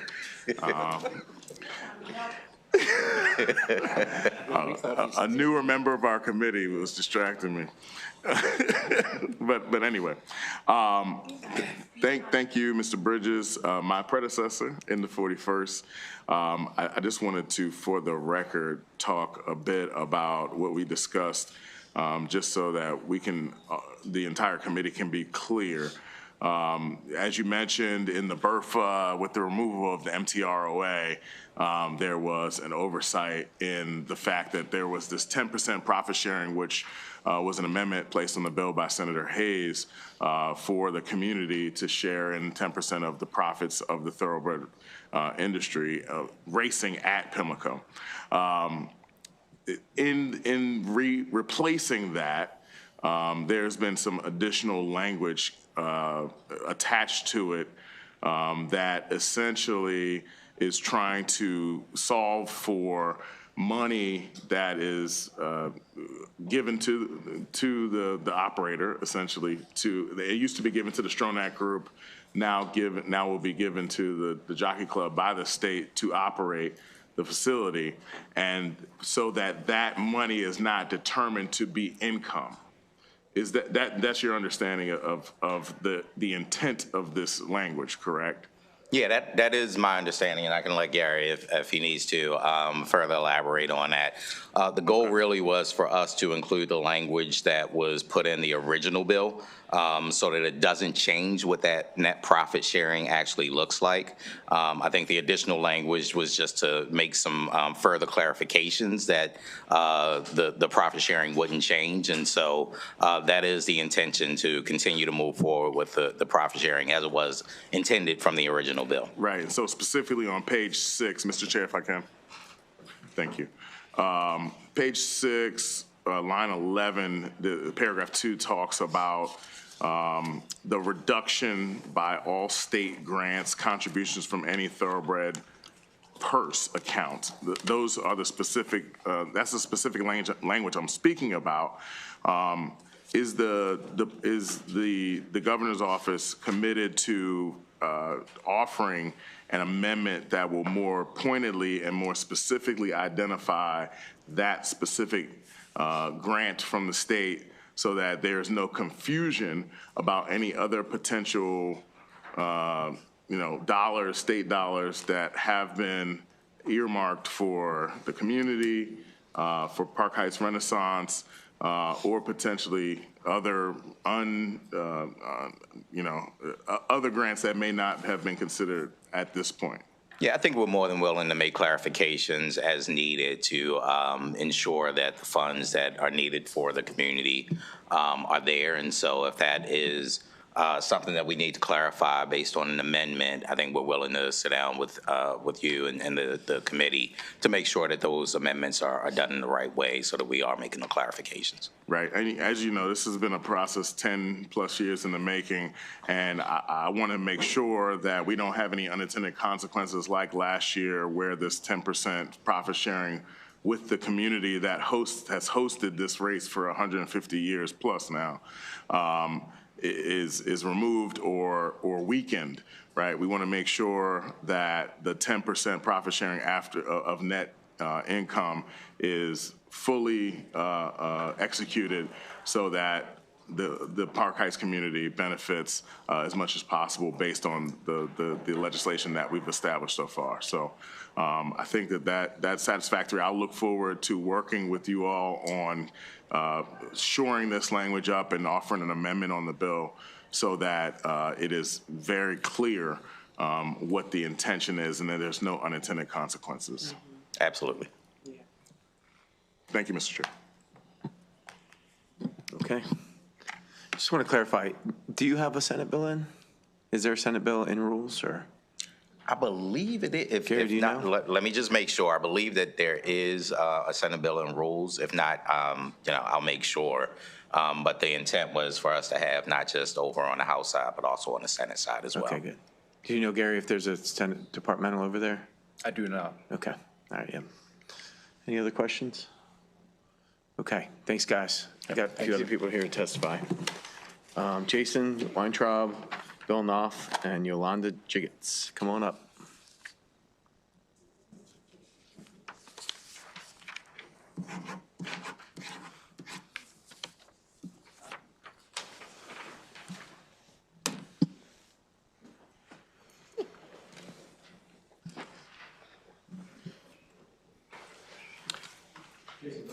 Awesome.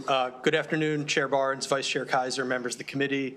For the record, Jason Weintraub here on behalf of the Maryland Thoroughbred Horsemen's Association in support of House Bill 1581. Just want to thank the Stadium Authority, the Governor's Office, and this committee in particular for your support of the Pimlico Plus redevelopment plan. This bill is crucial to move that project forward, and we would urge a favorable report. Good afternoon, Mr. Chair and committee members. Thank you for allowing me the opportunity to testify today.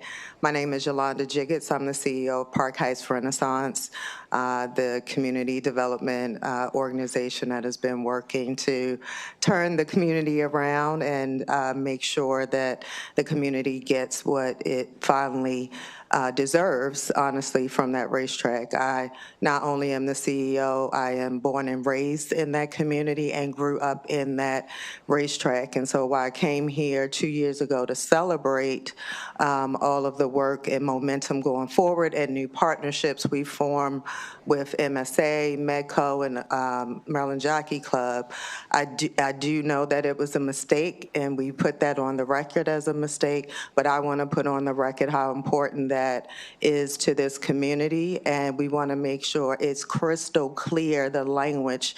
While I'm in favor, I want that language to be crystal clear about how much the distribution is, when the payout will be, if we will be the last to be paid, and all of the above. And I also want to put on the record that one of the things that I'm really want to make sure that we do, we're defining what the income means, because there was originally language that just talked about racing, but that whole entire Pimlico site will be developed, which may include sports wagering, betting, events, soccer, sports, et cetera. So we want to make sure that that language is clear so that when the Pimlico is successful and is bringing in revenues, the community is also standing right beside them, successful and benefiting as well. Thank you today for that Thanks for being testimony. here. Yeah, I appreciate you, and I can promise you this, with regard to the provisions that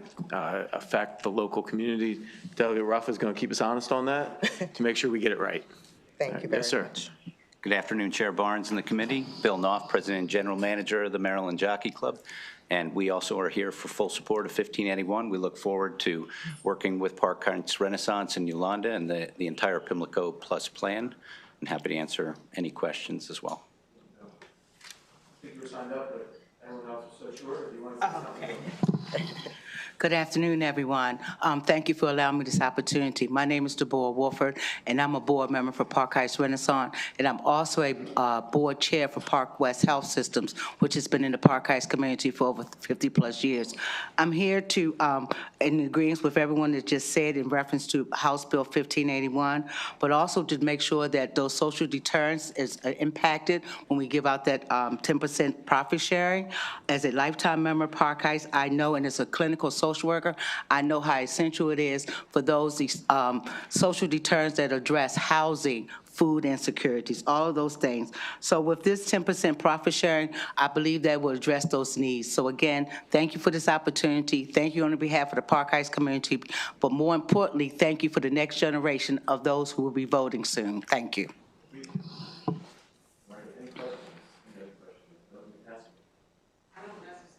Mr. Chair, I don't necessarily have a question. I just want to, as a point of privilege, just say thank you, and especially to you for all the work that the Park Heights Renaissance is doing. I am born and raised in 21215 in the 3600 block off of Park Heights at Shirley and Park Heights. My grandmother, who is 100, still lives there, still dwells there, and my family home is there. And so I have seen many of the progresses that has happened throughout our community. And so I just want to say thank you for what you have done. And my other question was more so what the delegate had our concern was the 10%, and so you all have made it perfectly clear, and I'm sure the agency is right behind you and listening perfectly clear. Thank you. Thank you very much. I appreciate that. Well, you know, Delegate McCaskill's the chair of racing, so between her and Delegate Ruff, y'all seem to be straight.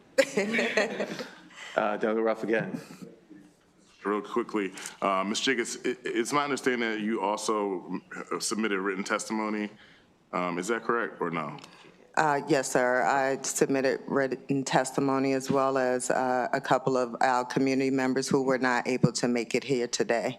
But they did want to mention that they are steadfast and share the same sentiment that we've shared with you today. Understood. I wanted to reference, I believe you offered an amendment related also to a BRFA provision that was in the original bill under miscellaneous grants that provided $10 million in funds for workforce housing that needed to be repurposed based on the fact that the training facility is now being reimagined at Laurel, and that there will be no need for backstretch worker housing, but that grant has already been processed and started to move towards you all so that it can be appropriately purposed. Could you just discuss that briefly as well? Absolutely. Thank you. Thank you for bringing that up. I was trying to keep my comments brief. I forgot about that very important amendment. So as you all know, there has been a new plan for the Pimlico, which no longer requires the all-year racing at Pimlico. So MSA, and folks can get more into that if you haven't seen it, but what it means is now racing, the training center and the housing for those Pimlico workers will be addressed at Laurel. So in the 24 legislation, we came down and advocated not for the $10 million actually, but we advocated for decent housing and living wages. And if we were to move all of the workers to Park Heights, we simply wanted to be at the table to make sure that we were partners with MTRA and the Maryland Jockey Club to find decent and affordable housing and assimilate them into the community and maybe not necessarily living in barns and things that they had lived in the past. So long story short, though, with the new deal for Laurel being the training facility, the $10 million that was designated for workforce housing for the employees is no longer needed per MSA. And so we've been working with DGS. The transfer is moving. However, it was designated just for that workforce housing. So my amendment is to ask that we move it to a broader definition, which is already outlined in that legislation that Delegate Ruff made sure that the community benefit categories were outlined. And as such, that bill also required DHCD and the MTROA to work with the community and the surrounding, all of the surrounding neighborhoods to adopt a joint plan, which essentially identified priority community development activities across the Park Heights community and the 1 mile radius neighborhoods, which includes 4 additional neighborhoods. So my amendment would simply be to redact that workforce housing restriction and to open it more broadly so that that funding could be a catalyst to really fill many gaps in.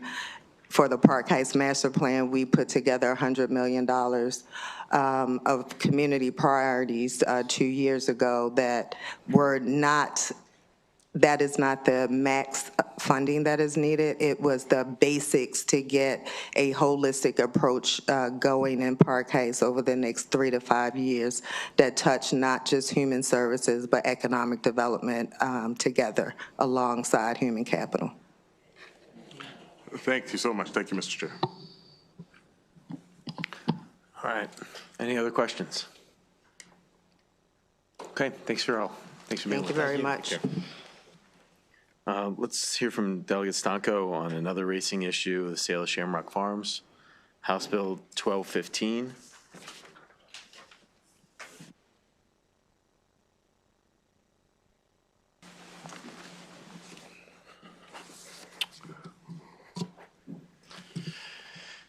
Chairman Barnes, Vice Chair Kaiser, and fellow members of the Appropriations Committee, thank you for giving me the opportunity today to speak on House Bill 1215.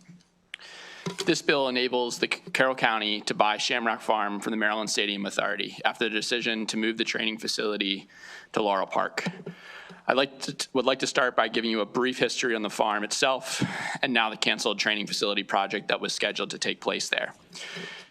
Shamrock Farm is a historic equestrian farm located in Woodbine, Maryland. Established in 1948 by Art Rooney, the farm grew over decades to roughly 640 acres and became a respected thoroughbred breeding and training facility. It It has long contributed to Maryland's agriculture economy and proud historic racing tradition. In 2024, the property entered state policy discussions as part of Maryland's broader course to modernize horse racing infrastructure, including redevelopment of Pimlico Racecourse. In December 2024, Shamrock Farm was selected as the proposed site for the new centralized training center to support the racing industry statewide. In October 2025, the Maryland Stadium Authority purchased approximately 330 acres of the property for $4,480,000 in public funds, including $500,000 that was given by Carroll County for the initial purchase, with a $1.5 million total state commitment for development. However, after the acquisition, engineering and analysis and cost projections revealed significant challenges. The site's terrain and infrastructure needs made development far more expensive than originally anticipated, with estimates ultimately coming in roughly $100 million over budget. The terrain was considered too rough, requiring extensive grading to create the flat surfaces necessary for horse racing. The surrounding infrastructure, particularly a narrow two-lane road without shoulders, posed logistical challenges for transporting construction materials and eventually more than 800 horses. MSDE also raised serious concerns regarding the river that runs through the property.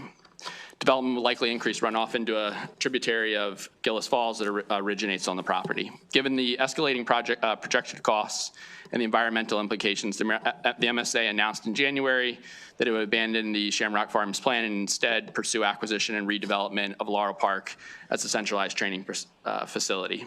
As a result, the state now owns approximately 330 acres of agricultural property in southern Carroll County without a defined long-term use. House Bill 1215 addresses that situation. The legislation establishes clear conditions for the future sale or transfer of Shamrock Farms and creates a structured pathway for the Carroll County Commissioners to purchase the property within a specific time frame. Specifically, they have up until 2029 to make the decision, and then, as currently drafted, a five-year note to purchase the property at its full price by the state of Maryland. I'm working with the governor's staff and committee council to address a few technical amendments on the bill, such as fixing a name issue on the within the legislation and finalizing the purchase price within formally with and how it would transfer with the Board of Public Works.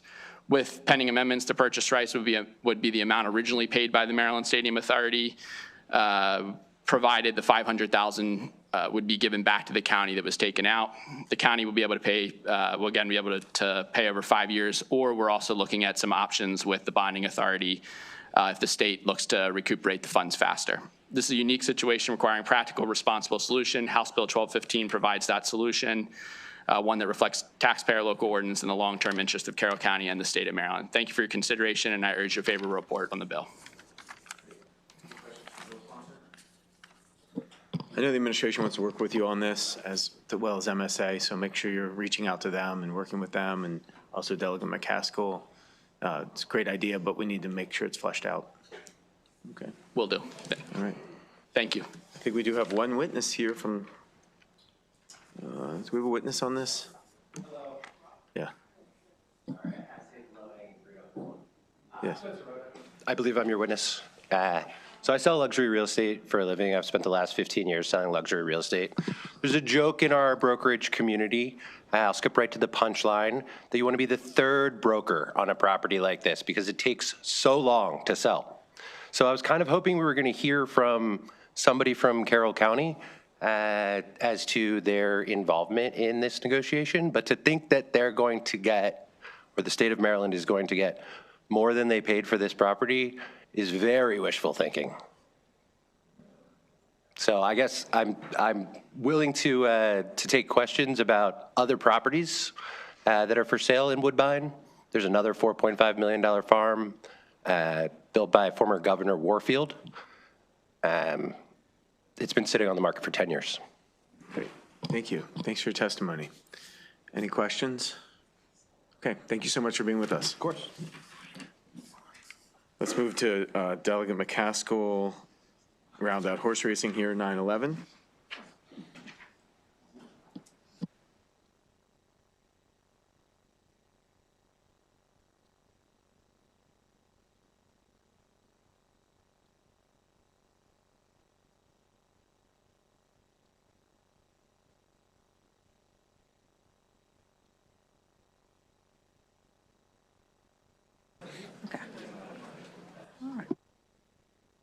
Mr. Chair, you really? But Go it's ahead, Bill Delegate. 911. Good afternoon to my wonderful committee. For the record, I am Delegate Alethea McCaskill, and I am here asking for support of House Bill 911.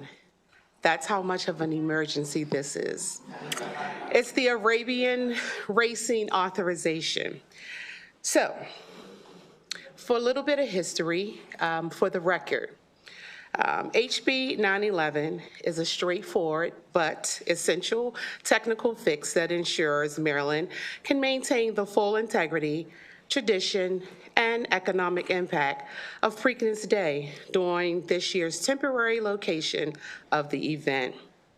To address some of the concerns that has been brought to me, this bill does not alter policy, expand racing, or change the spirit of the Preakness. Instead, it corrects an unintended gap in statutes so that the event Marylanders know and cherish can proceed exactly the way it has been.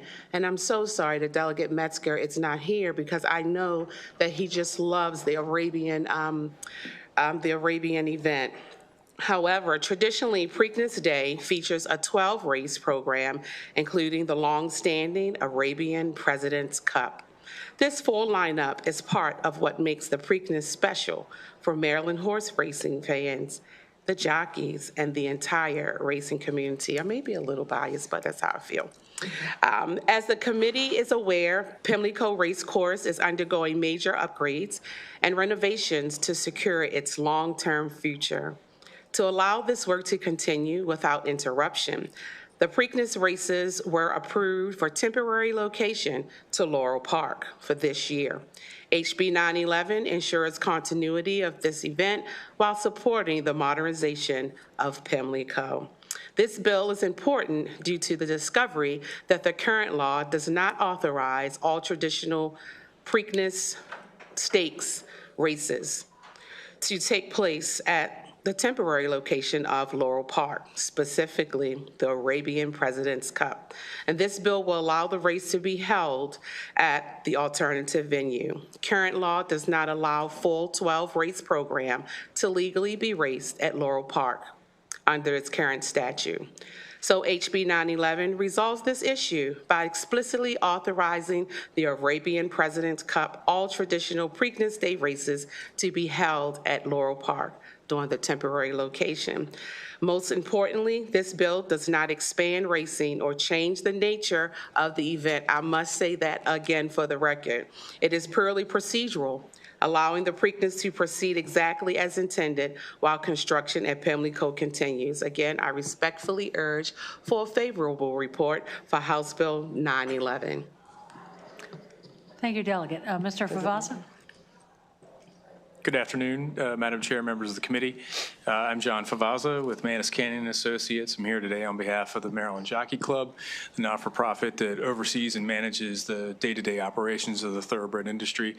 This race has been contested for years, as the sponsor pointed out, at Pimlico, and this bill simply allows it to be contested at Laurel Park this year on Preakness Day. So we're fully supportive of the bill. Thank you. Thank you. Mr. Johansson. Thank you, Madam Chair. I'm Mike Johansson on behalf of First Racing. First Racing is the organization that transferred its interest in Pimlico, the rights to the Maryland Jockey Club, and the Preakness to the state of Maryland and eventually the new Maryland Jockey Club. But as part of that agreement, First Racing is still responsible for running this year's Preakness at Laurel Park. After that, the Maryland Jockey Club will run it when it returns to Baltimore. Laurel Park is going to host history. This will be the first Preakness at Laurel Park ever in Anne Arundel County, adjacent to Howard County, adjacent to Prince George's County, and about 5 miles from Montgomery County down Route 198. So it will be historic. We would like to maintain the running of this one Arabian race at this Preakness Day. It is the richest Arabian race in the United States. It is part of a series of international races called the UAE President's Cup. In 2012, the Ways and Means Committee, led by the chairman, passed a bill to authorize Arabian racing on a limited basis. So all we're doing is expanding that 2012 legislation to also say Laurel Park. And we thank our sponsor, who I think introduced her first racing bill, probably of many. We appreciate, hopefully, a quick report for this emergency bill. We do need to get it passed and signed by the governor well before the third Saturday of May. So thank you very much. Thank you both. Thank you, Delegate McCaskill. Any questions for this panel? All right, thank you. Thank you all very much. Thank you for coming today. All right, I believe we're at the last bill of the day, House Bill 234. It's a departmental bill. Come on up. Thank you.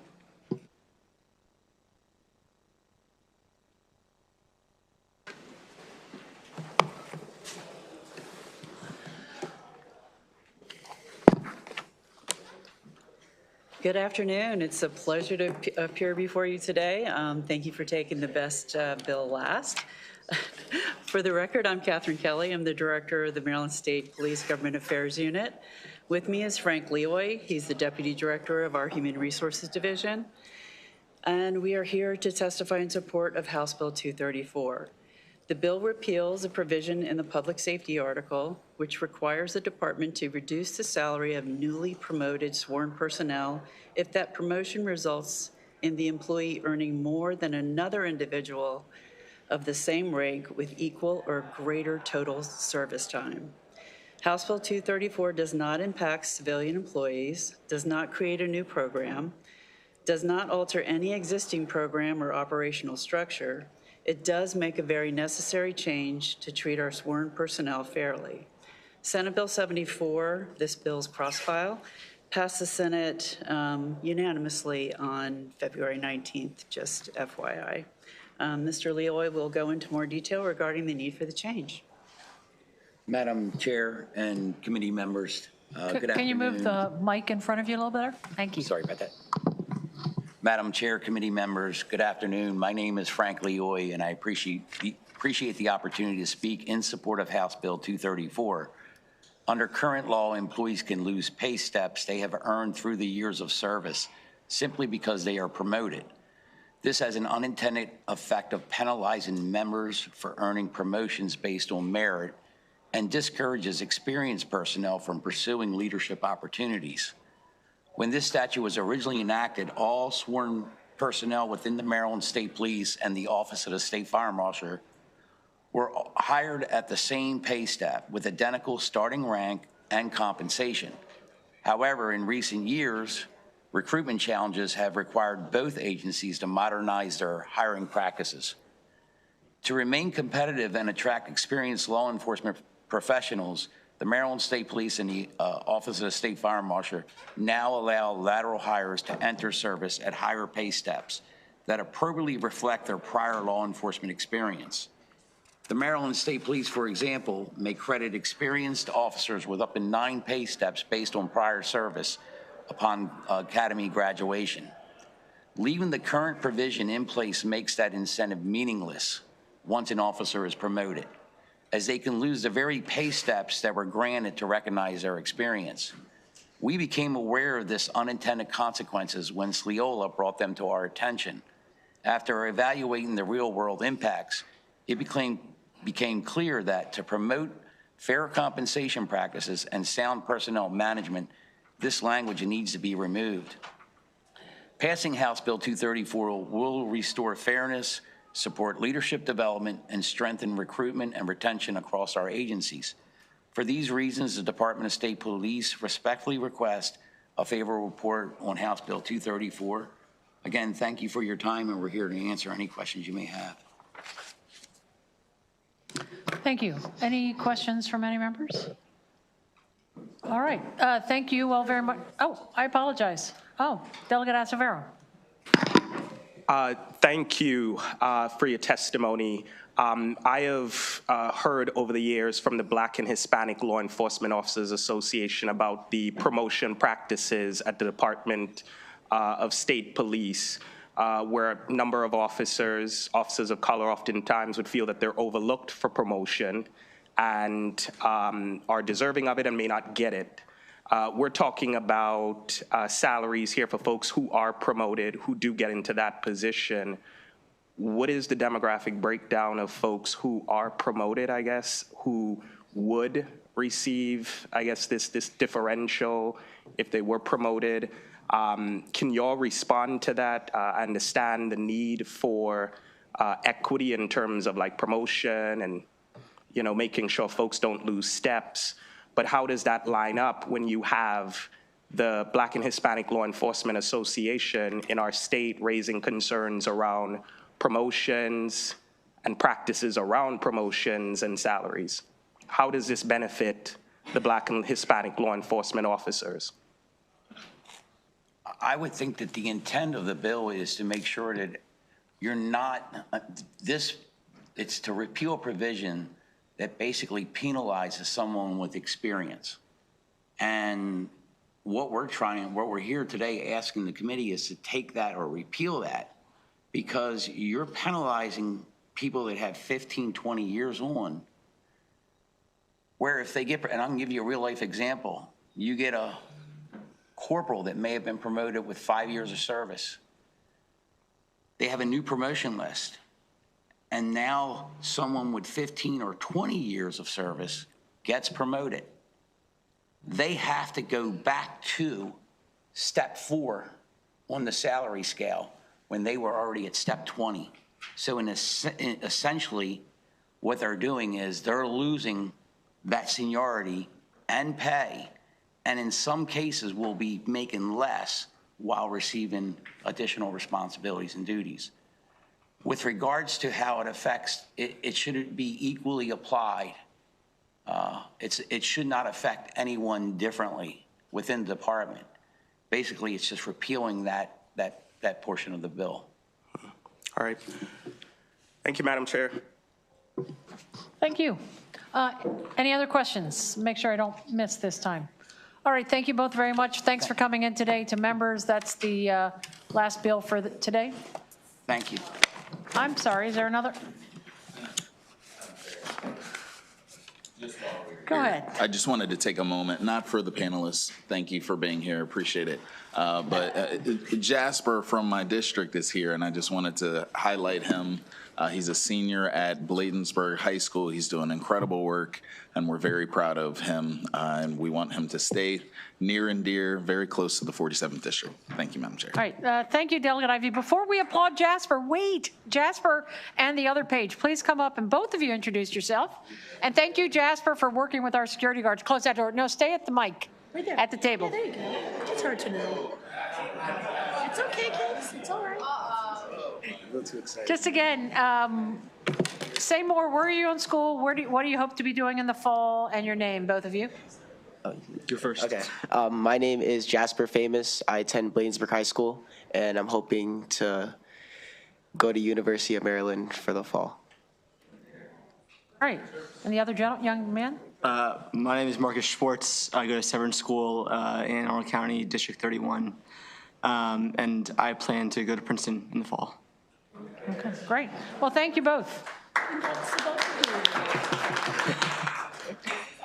Delegate Ivey, would you like to go again? Jasper, you said that you're going to the University of Maryland College Park in the upcoming semester, correct? Yes, sir. All right, thank you. All right, trying again. We're adjourned.